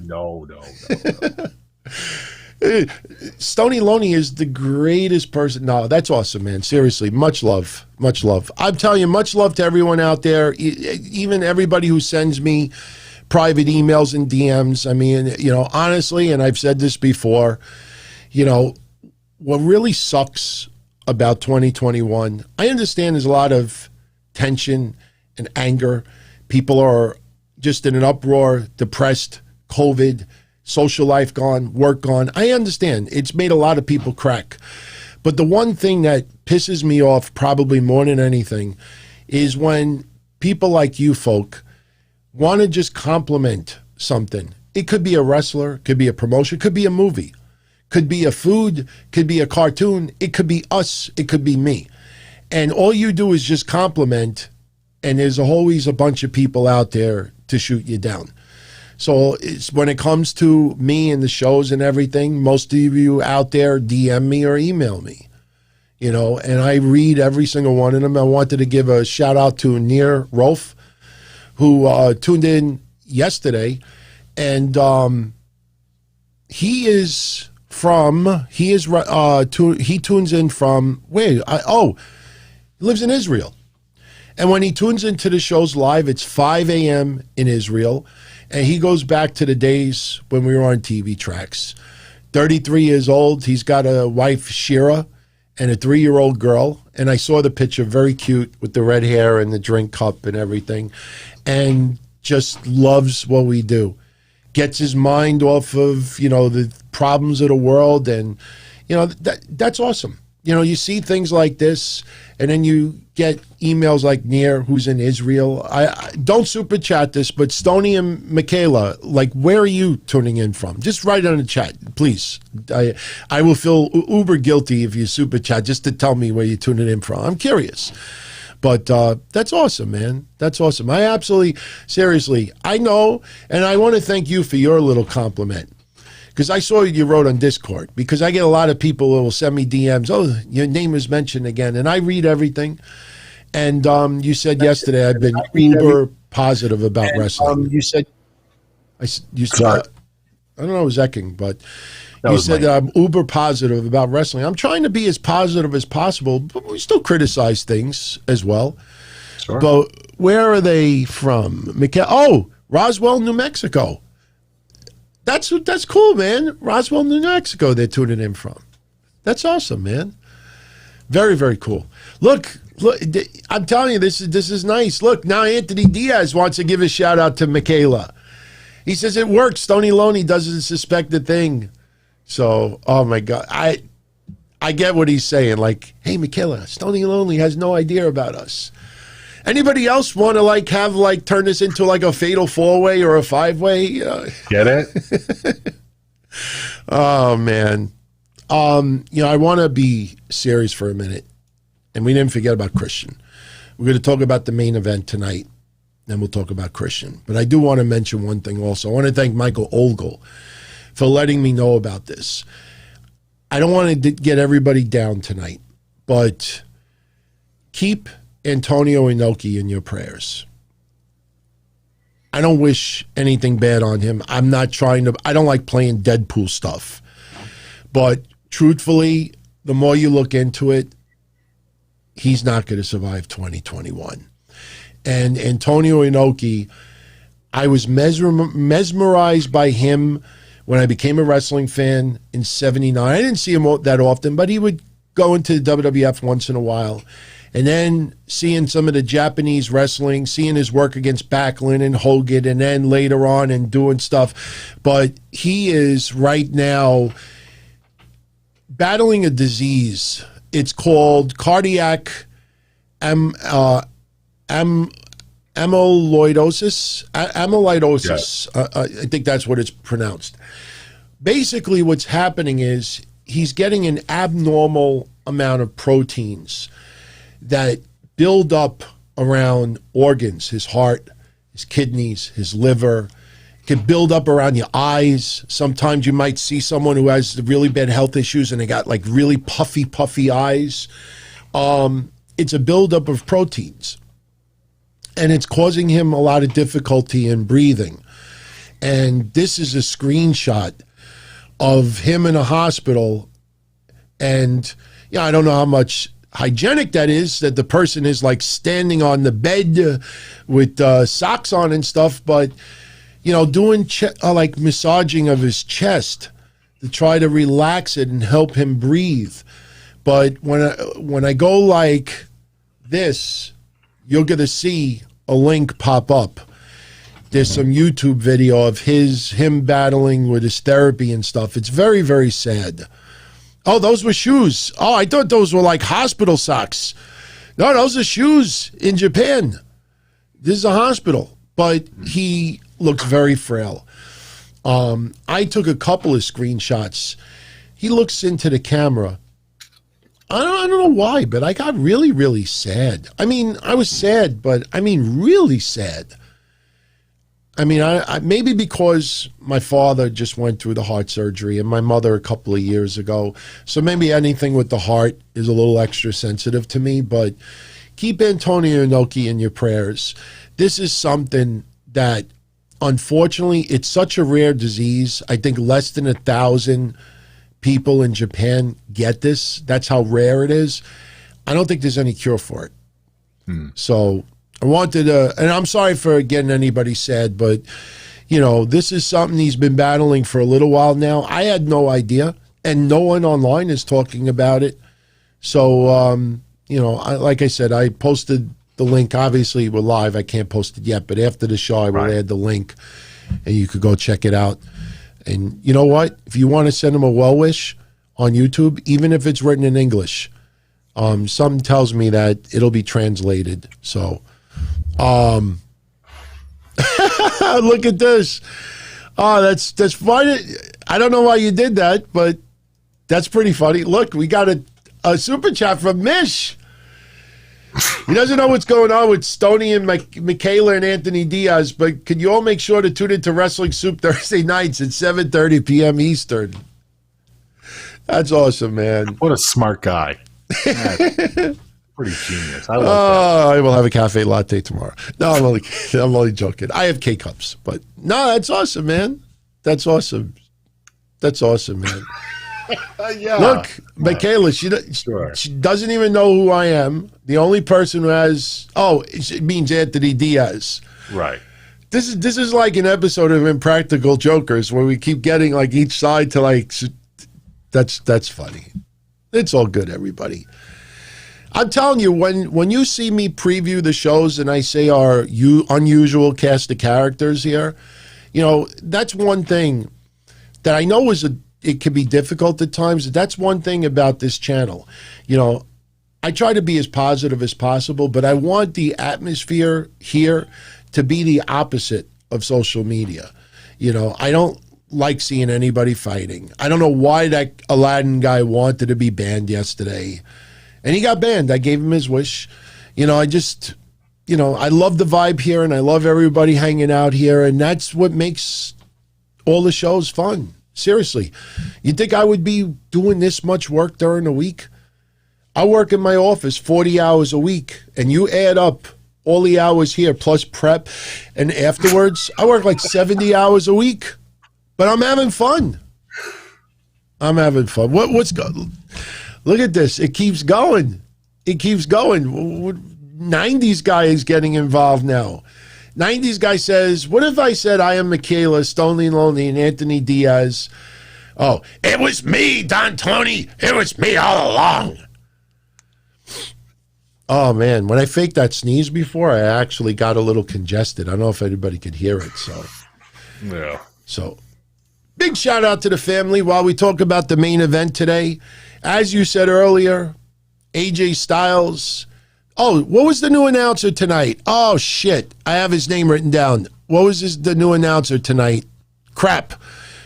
Kevin Patrick. Kevin Patrick is from CNN International. He has been doing play-by-play overseas. Very, very talented guy, very likable, made his WWE debut today. Some people are now noticing, which we've noticed for 2-3 weeks now, Charlie Caruso's absence.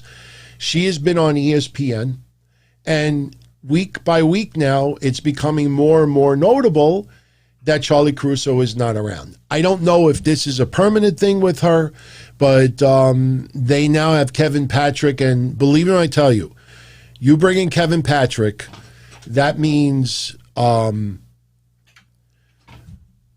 have to stop for this.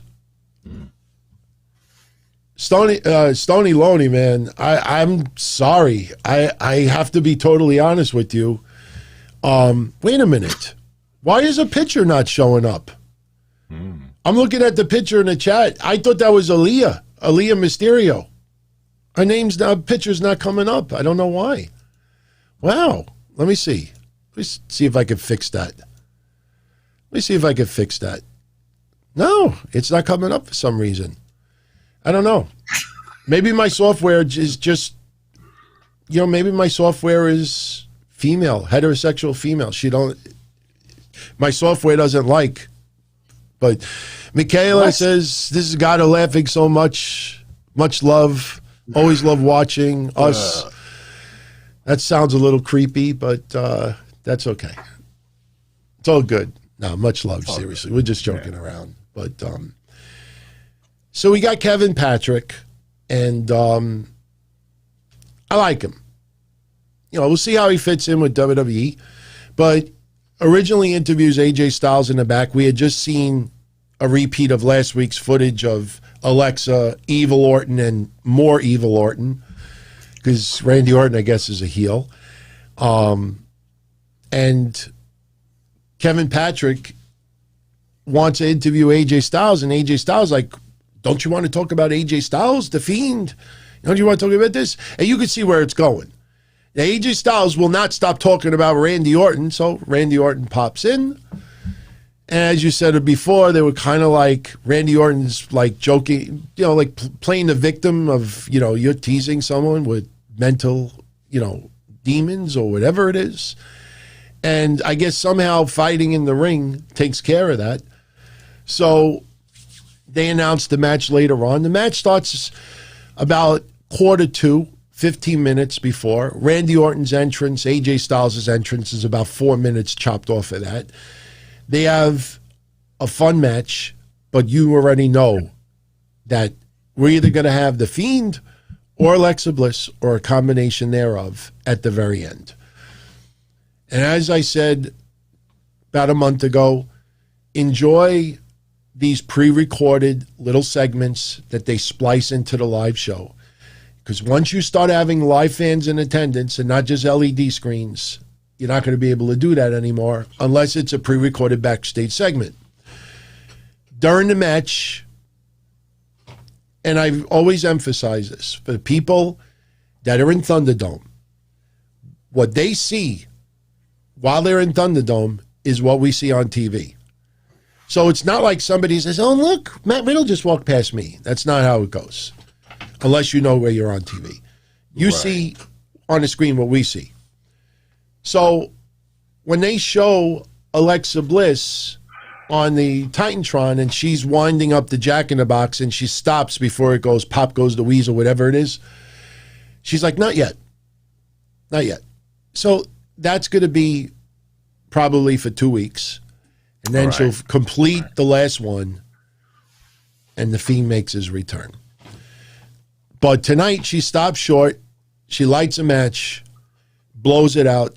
I guess the match is what causes Randy Orton to, throw up, what is it, black Hershey chocolate syrup? Is that what it is? Back in my day, when a girl blew out a match, it meant she was ready to go. So, I don't know. That never happened to me. No? No. Blowing out a match? No. Yeah, usually they would just not put out my fire. Like the match. No. Blown out a match was a sign.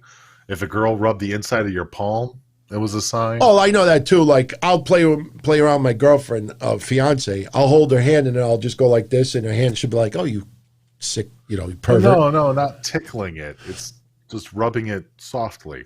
Oh no! Like anybody ever do that? You go grab somebody's hand, and you purposely do this. Right. You want to know something? I swear to God. Oh boy! My great uncle.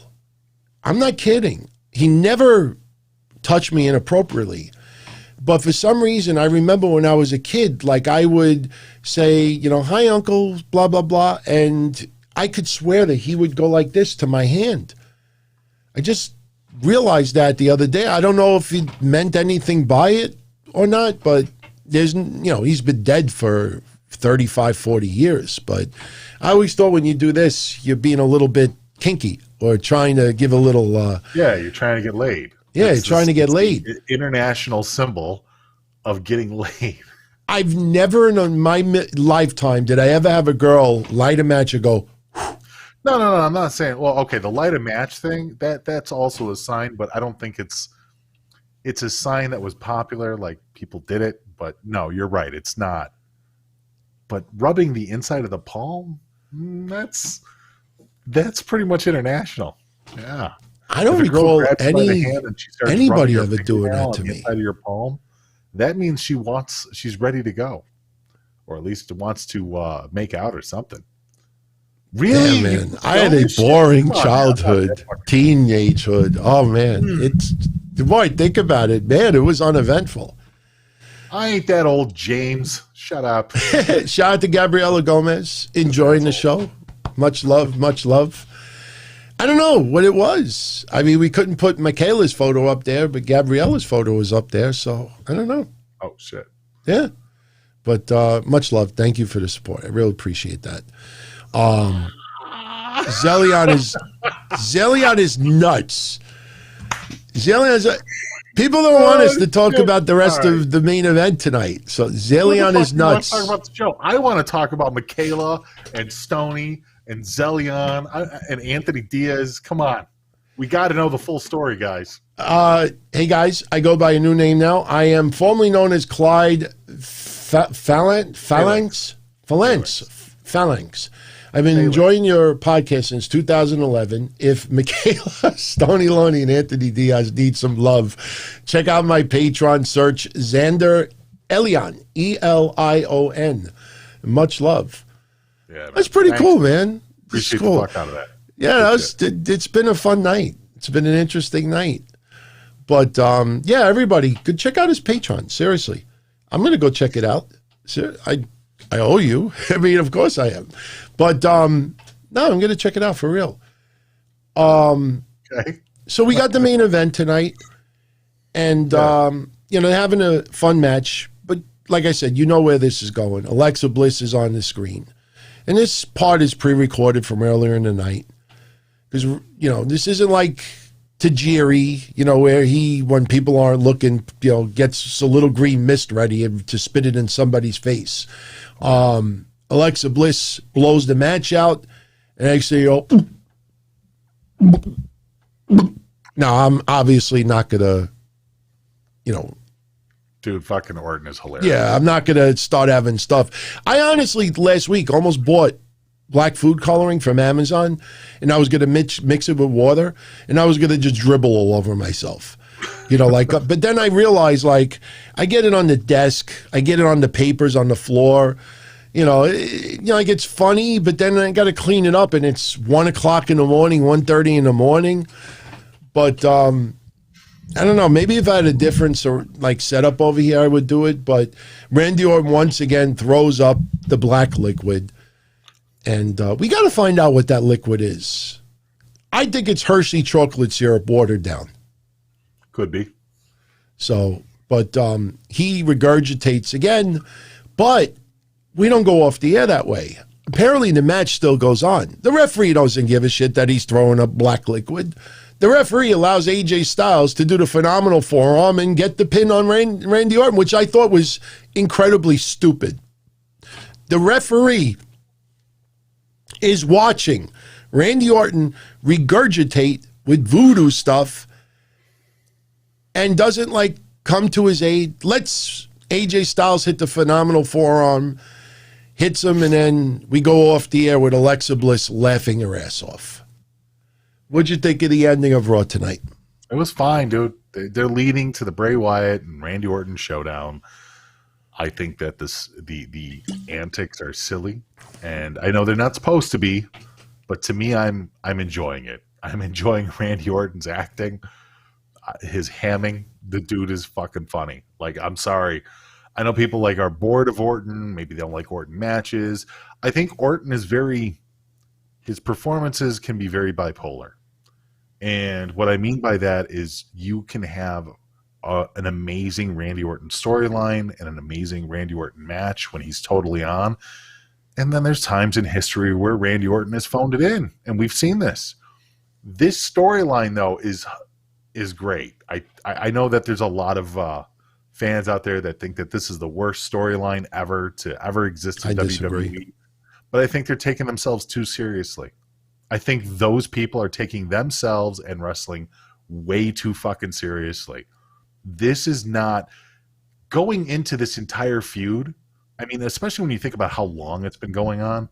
At this point, if you're not in on it, you're just not going to get it. This is a COVID storyline. Some secret code or nothing. But it's the Randy Orton Bray Wyatt feud. It's been going on since he burned his fucking sister Abigail to the ground again. Since he burned his house again. They've been going back and forth. Bray Wyatt fucked with him with the holograms and the snakes on the fucking and the spiders in the ring. And this is just what these two are doing. And now you got Alexa Bliss involved as a vassal for Bray Wyatt's spirit or whatever it is. It's funny. I'm sorry. It's funny. It's enjoyable. I like it. It's a COVID storyline. And what I mean by that is movies. It's like watching monster movies. Yeah. It is a schlock movie shtick in the form of wrestling. So if you don't like schlock movies, if you don't like bad acting, ironically bad acting, then of course you're going to hate the shit out of this. But you know, it's not bad. It's not bad. And believe me, I'm not a huge fan of Bliss to begin with. She's good. She's good as a schlock actress. That's where she belongs. She's good at it. As a campy actress, she's got it down pat. So if they ever want to get involved like Lloyd Kaufman, I could totally see it. It's funny. It's great for what it is. It's another good ending, and it's another stage in the progression of this storyline. Yeah. And when I say COVID storyline, I mean that with no live fans there, they have the luxury of recording things and coming back from break. You know, like all the voodoo stuff usually happens right after commercial break. They could splice in some pre-recorded footage, making it look live, and everybody in attendance has no idea because what we see on the TV is what they see. So I like it. I'm fine with it. It's a slow burn, without a doubt. Oh, and by the way, Benjamin, you're right. The Hershey chocolate syrup is brown. It's not black. I think I might have been talking like the Bosco, or there are some chocolate milk mix that is black. I don't know if Bosco even still exists, but I used to get Bosco, and I'm almost certain Bosco is black. Whatever this is, it's a thicker liquid. It's not like water, because even if it was water, it would. I just think it's food coloring, dude. I think it could be a million and one things. I don't think it's a syrup by itself. I think it's literally food coloring and Jello, or it doesn't even matter. You know? It's just good. It's fine. Yeah, it's fine. You know, it does what it needs to do. So that was our episode of Raw tonight. You know, honestly, I really can't complain about Raw tonight. Also, I think this was the second week in a row that they did pretty damn good. We didn't have as many matches as we used to. The Nia stuff. Look, I love Lana and shit like that, and Naomi are badasses, and I like Nia, but I love Shayna too. That's not really picking up steam for me. Yeah, that Shane McMahon storyline. You know, I literally just came from having a discussion how I support schlocky movies and shit. That just feels dumb. Yeah. The Braun Strowman Shane McMahon storyline does not have any legs, at least not to me. Maybe there's other people out there that love it. And like I said, the eventual match will be good. Today wasn't it. Yeah. Miz did fucking great. His promo was awesome. The match between Drew and Sheamus again was awesome. So, yeah, there's going to be people that didn't like Raw tonight, but you know what? They're getting better. We're getting closer to WrestleMania, so they're actually trying, and they're doing a good job of it. Yeah. Shane was bad, though. Jesus Christ. You're right, Darren. Fucking just bad. Yeah. Two things very quickly as far as Peacock, as far as updates. We've talked about this a lot already. There was a press release issued today, and it says to continue streaming the WWE Network content, fans will need to sign up for Peacock. They're not going to migrate your subscription over to Peacock. You have to sign up new. They can't assume that you want to sign up for Peacock just for the WWE Network. You might want to go there for other entertainment purposes and WWE. So you have to sign up new. Now, it's going to be available, like I said, $4.99 a month. And they're offering a special deal right now. I think that deal lasts for about 2 more weeks. For a limited time only, for $9.99, you get 4 months of Peacock. So instead of paying $4.99 a month, you can get it for $2.50, half price. You sign up on Peacock, you can get the next 4 months for $10, which is not bad at all. And is that only New York? No, that's United States. I just signed up and I didn't get that.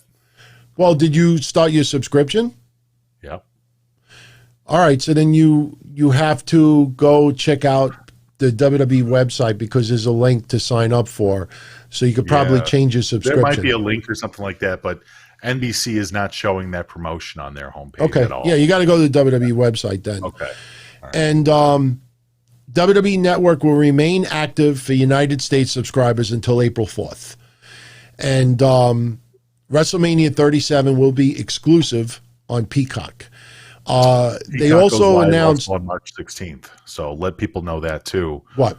So March 16th is when Peacock goes live with the network. Right, but you'll still have the network as well until April 4th. So you could actually have both. Right now, if you sign up to Peacock, there's no WWE stuff on it. I mean, well, no.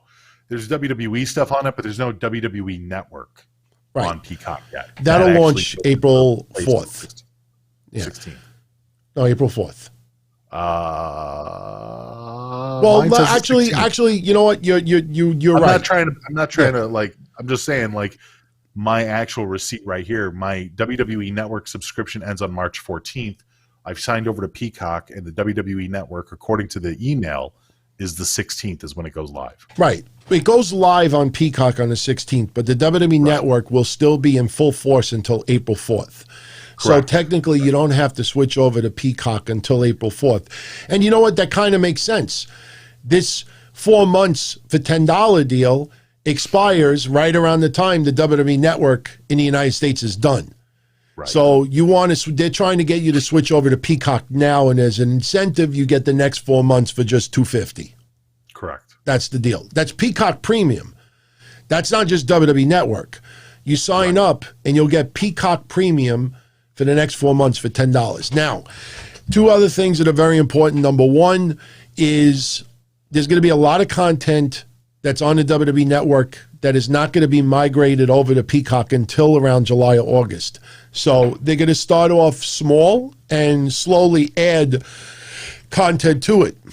Another thing is that anybody out there that ever watched the WWE Network, and let's say you're watching an episode of Raw, they have a menu bar in the bottom that as you're going through the menu on the bottom bar, you could see what the matches are upcoming. It would explain like, Test versus Shane McMahon or Triple H versus Cactus Jack.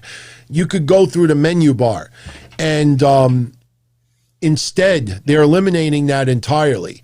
They're going to instead have visual scrub bars.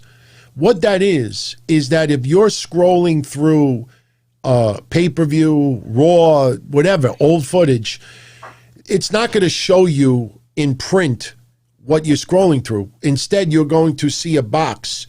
And as you're fast-forwarding to it, you're going to see in a little box what you're fast-forwarding. So when you see it switch to another match, that's pretty much when you know that you're fast-forwarding to the right spot. It's called a scrub bar. It's a visual scrub bar. So, look, it's going to start off slow.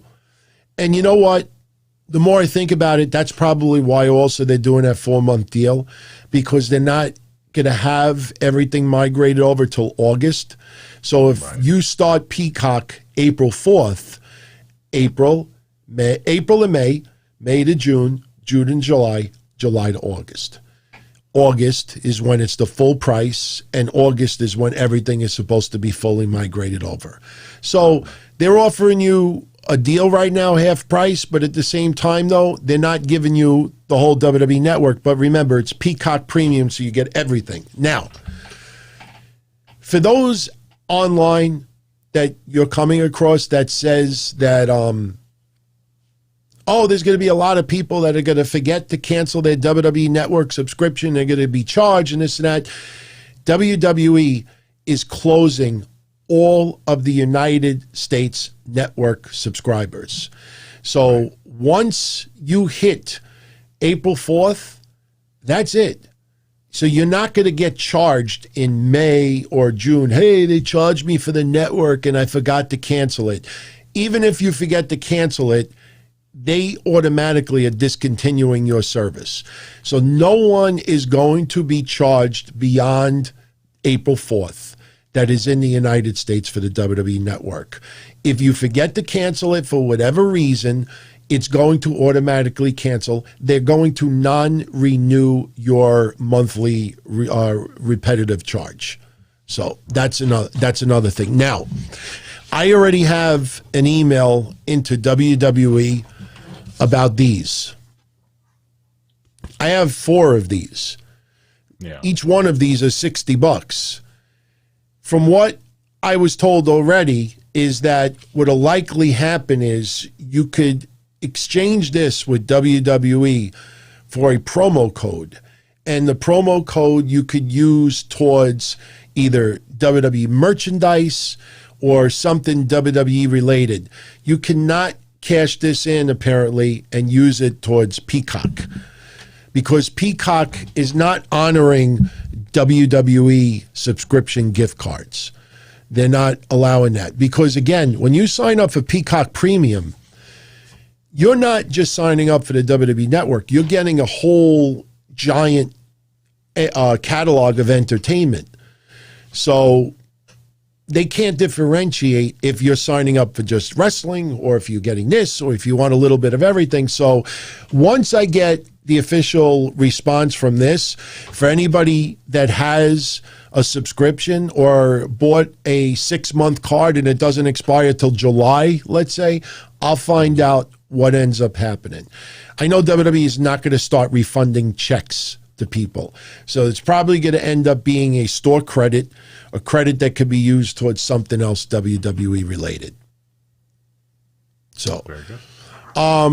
Alexis Rodriguez, good question. What'd she say? Does Alexis have to cancel the network subscription before signing up to Peacock? Well, again, No. the WWE Network is going to still be live until April 4th. So there's going to be a lot of content that's not going to be on Peacock until August. So my opinion is you sign up for Peacock on April 1st, April 2nd, April 3rd, around that time. And look, if you're watching it with a Roku or if it's on Amazon Fire Stick or however you utilize these streaming channels, connecting to Peacock is like this. I already signed up for Peacock. I didn't buy any subscription service yet, but even if you sign up for Peacock and forget to cancel the WWE Network, it will automatically unsubscribe you from your reoccurring payments. That's what it's called, as of April. So, you can sign up for Peacock in March, but honestly, if the network is good until April 4th, keep it until April 1st. And you know what? If you want something to point to that you won't forget, April Fool's Day.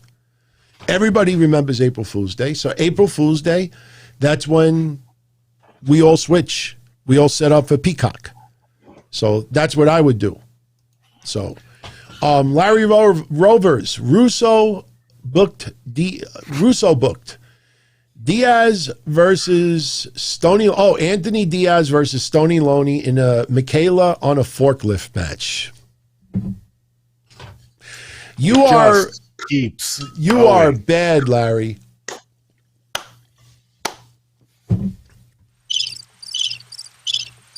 Do you know, I'm only kidding, Larry, by the way. Do you know somebody is sending me a soundboard that's got like 60 buttons on it?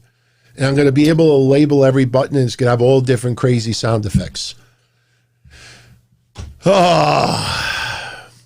Tired. AEW kept me up late yesterday. You want to know something? I have to be honest with everybody out there. I said earlier when Stony Loney and Michaela were having that little spat, I said that last night, because stubborn, neither side wants to give in. That happened to me last night. It's true. Very quickly, and then we'll talk about Christian to close it out. Last night, my fiance wanted to buy this orthopedic glove because she's back to work and she does nothing but typing all day. She processes the loans for the COVID stuff, COVID loans. And she's got a lot of arthritis now. So she wanted me to measure her hand so she could go get an orthopedic glove. So apparently you're supposed to measure around the hand once. So I had the tape measure and she's like, measure my hand. So I just measured it this way. And she's like, no, you have to measure, is it 9 inches, 10 inches? And I'm like, wait a minute, 9 inches is like this, So anyway, I got it wrong. Oh, no, 9 inches is actually like it's like this. So she called me stupid. She's like, She's like, it's supposed to be 9 inches. I'm like, the hand over here is only 4 inches. She's like, no, stupid. I said, stupid. I threw the. You should have said, you know what, honey? This is about 9 inches. This is 9 inches right here. Right here.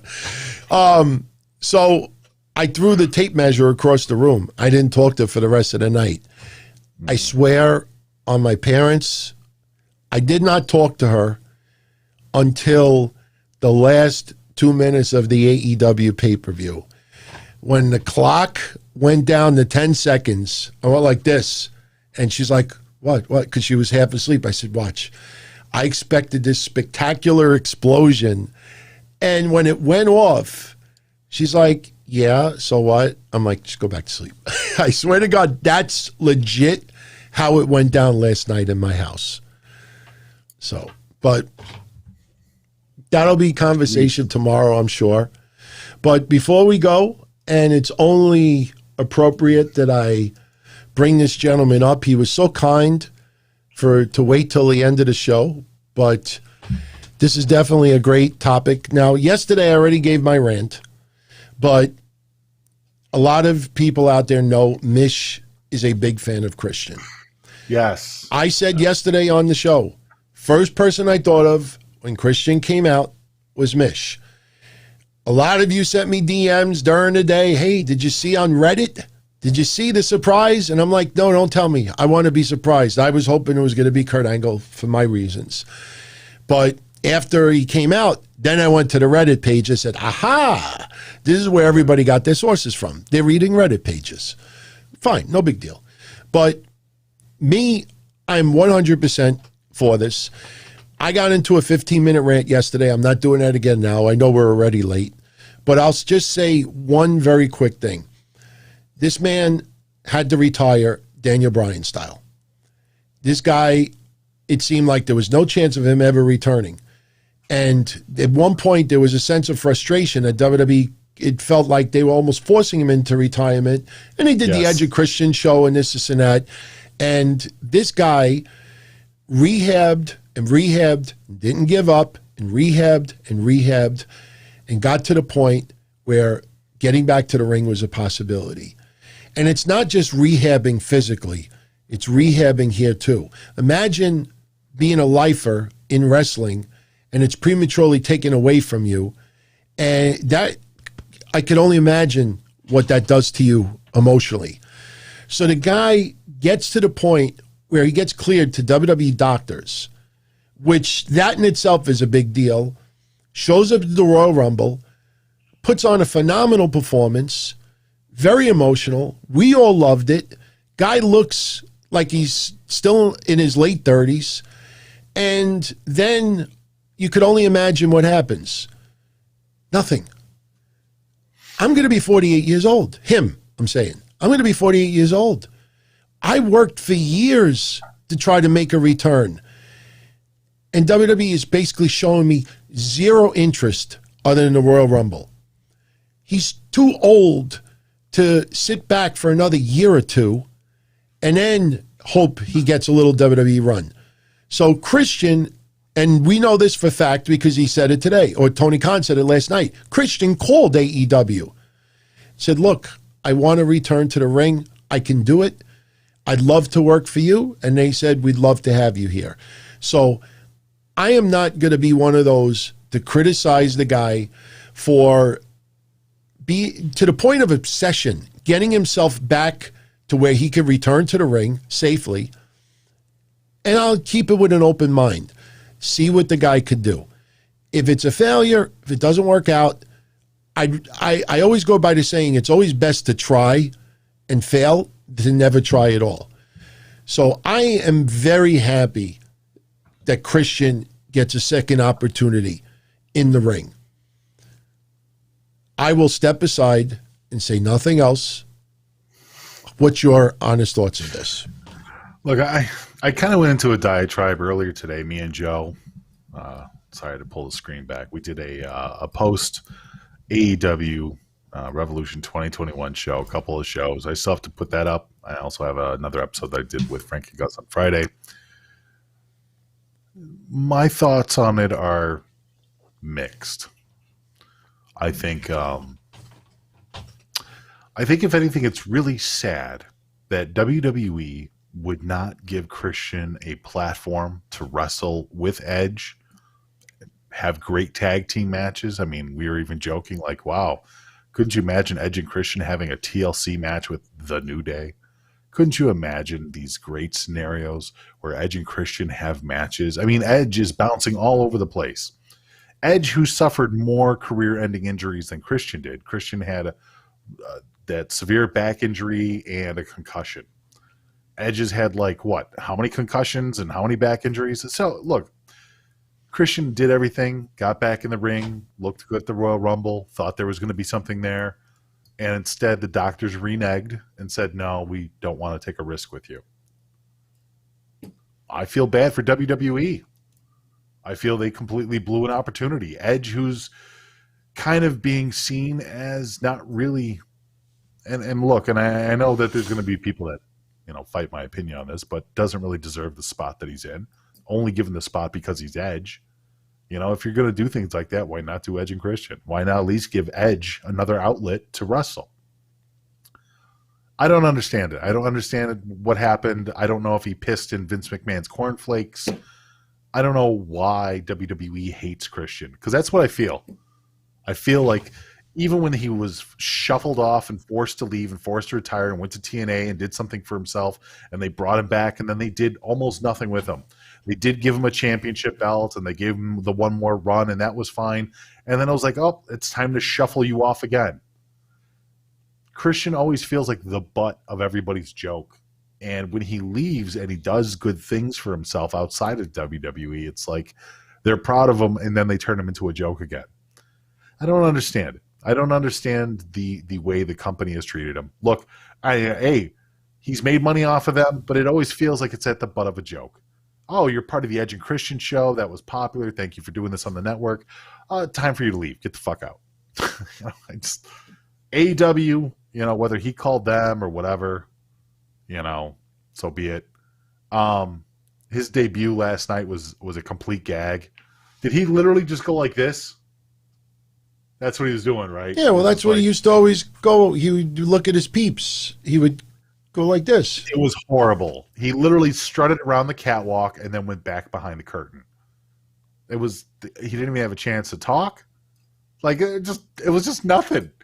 It was like, and now, time for the big reveal that you've all been waiting for. We've been talking about it for a while, but right now, I kind of agree with you there. I think maybe he should have cut a little promo. I'm going to tell you all about who the big get is. We've been trying for a long time, and Lord Khan has now finally given you peons the chance to see who the legendary reveal is. And I don't have echo.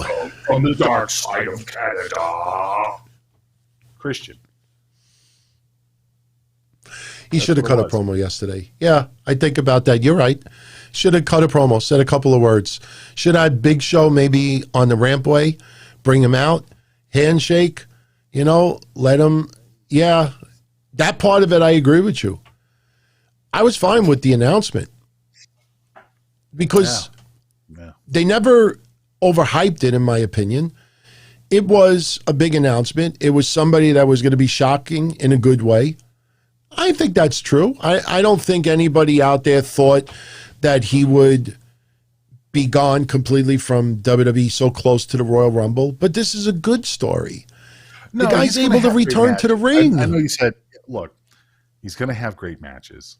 He's going to have good matches there. I know he is. I'm not saying anything about that. But the reality is it's a fluff signing.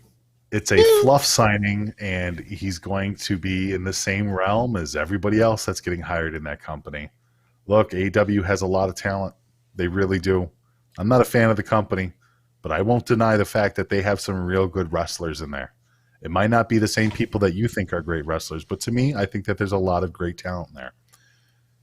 However, with that said, the biggest detriment is how they use that talent. And they've proven a few times, even last night, that even though they have great talent in that company, they don't know what the fuck they're doing with it. So, it's my opinion. Yeah. It's just my opinion. Well, but as far as Christian itself, I mean, any objection with him not giving WWE more time and just, like just saying, look, doesn't seem like they want to do anything with me. So I tell you the truth. Yeah, look, I'm glad that he's going to get a payday, dude. I just think that it should have been in WWE, personally. And I'm not blaming Christian for this. That would be the dumbest thing. Anybody blaming Christian for leaving WWE and going to AEW is dumb. It's just straight out just idiocy. The reality is I have no doubt in my mind that if you asked Christian, hey, would you want to have a bunch of matches with Edge on some pay-per-views for a little bit before you leave? Or would you rather go as your other persona on the indies, go to a company that has no history of you, and then try to reestablish yourself in 2021? I'm sorry. I think the Edge and Christian thing would have worked. I think there's no money there. I loved Edge and Christian younger, and the fact that they're both around today, why aren't you utilizing that? Why aren't you even setting up a feud for that? WWE made a mistake, in my opinion. For as many things and directions that they're going, an Edge and Christian match at WrestleMania would have been cool to see. Could have seen a 24 made, get a little behind the scenes about his rehab, getting to this point. The one thing I want to just say to everyone before we go is we don't even know how he's going to be used. Right. It's not automatic he's going for a heavyweight title. So, we can't criticize how AEW is going to use him when we haven't seen them use him yet. I understand, though, like what Mish said, you see how others are being used, then you start, you get concerned as far as what you will end up getting. I'm wondering right away, maybe his first person he mingles with is Matt Hardy. You know what I mean? But that's kind of sad too, isn't it? If that's the case, look, let me be honest.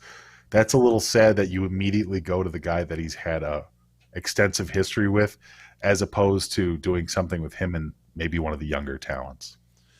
Yeah, I would not be surprised you see them commingling almost immediately. So, yeah. But we'll talk more about it tomorrow. But everyone, we're going to jet out of here. It is almost 1:30 in the morning over here, Eastern. I still got to get this online and then, go to sleep. So, Mish, awesome show. We had a lot to talk about today. It's amazing what 4 little topics and our great chat friends out there. Yeah, shout out to Michaela. Yeah. Stoney Loney and Anthony Diaz, who just snuck himself in there as like the neighbor next door. That was pretty funny. But hey, everyone, don't forget, if you want to check out our Patreon, patreon.com/Don Tony. You also got patreon.com/Wrestling Soup. You could sign up both for next to nothing and get an insane amount of exclusive content there. Obviously, I will be back here Wednesday for Wednesday Night Dynamite. We'll talk about NXT, AEW. And then Thursday, you got Wrestling Soup with Joey Numbers and Mish, 7:30 p.m. Eastern. You could get their info at WrestlingSoup.com, and you'll have the links for the Discord. You want to tune in live. You know my shtick over here. So, but as I always ask, Zelion too. Zelion, check out. Oh yes, Zelion. Let me put that up one more time for him. Sure, he definitely deserves it. So if you want to go check out Zelion, he's got a Patreon too. Xander Elion, not Zelion, Elion, Xander Elion, and I wonder if that's a music. I think that's a music. Yeah, that's what he said. He says, I think it's music. Yeah, because I was thinking about him, like, I think he's a musician. So that's cool. Yeah. So go check him out also. And I know why you said Zelion, because Zelion is his name over here, but on Patreon it's Xander Elion. But much love, everyone. I hope you had a great night, fun show. I'm trying to figure out what we're going to do on Thursday, put a little indie stuff again, but, I will definitely work on that probably Wednesday. Tomorrow I'll be taking my dad to the heart doctor, make sure that everything is okay with him. And then tomorrow night, 8 p.m. Eastern, Mish and I will be on Patreon, and we'll pick up that cancel culture conversation and whatever else is brought up. So, and one last thing before we go, Anthony Diaz interjecting himself one more time. Rusev, Lashley, Lana, or him, Michaela, or Stoney. Well, since Rusev, Lana, and Lashley, well, Lana's actually showed you some love, but since those three really have not much showed me much love, I would have to go with you, Michaela, and Stoney. Yeah, I would go with that. So, yeah. Mish, it's been good, my friend. A lot of fun. Guys. I'll see you tomorrow night. Love. Thank you very much for supporting the shows. I appreciate you guys. Thanks for the laughs and thanks for making me laugh too. So y'all take it easy. See you tomorrow on the Discord. Yep. Take care, my friend. So, all right, everybody. Hope you enjoyed tonight's episode. I am going to get out of here, put it online, work on some timestamps for all you. Look at this guy he put on his face. I'm going to save that tomorrow and save that as a screenshot. In fact, you know what I got to do? I got to do this for 1 second. Hold on. Oh, that's okay. You know what? Let's see. Maybe we make it bigger. You know what's going to happen? I'm going to, yeah. Oh, you screwed it up, man. I'm trying to get a perfect screenshot. You ruined it. You ruined it, damn it. You ruined it. Now it's even, oh, man. I got to fix that later. So, oh, yeah, the license plate. Eagle 5. That's from Spaceballs. Spaceballs, man. Spaceballs, the license plate. Eagle 5. So, one of my favorite movies of all time. So, John Candy, anniversary of his death, I think was last week. So, too late for me to watch Spaceballs tonight. But that's one of those movies that you change in the channels and it happens to be on. Got to stop. Even if it's regular TV, I still got to check it out. So, everyone, have a great night. Much love as always. And I'll catch you either on Discord tomorrow night for our Patreon show or Wednesday for Wednesday Night Don-o-mite. So, everyone, take care and post your comments, feedback. You know, you see, I was mingling a lot yesterday with some of you on the comment section. I'll do it tomorrow as well. Check everybody out. So thank you as always for the support, everyone. Means more than you can imagine. Never in a million years ever expected to have this type of a response for this channel. I kind of kicked myself in the ass for not doing this maybe like 5 years ago, but better late than never. So I'm having a ball here, and I want to thank you all for making this so much fun. So, all right, everybody, good night, and I will catch you all either Tuesday or Wednesday. Ciao, everybody.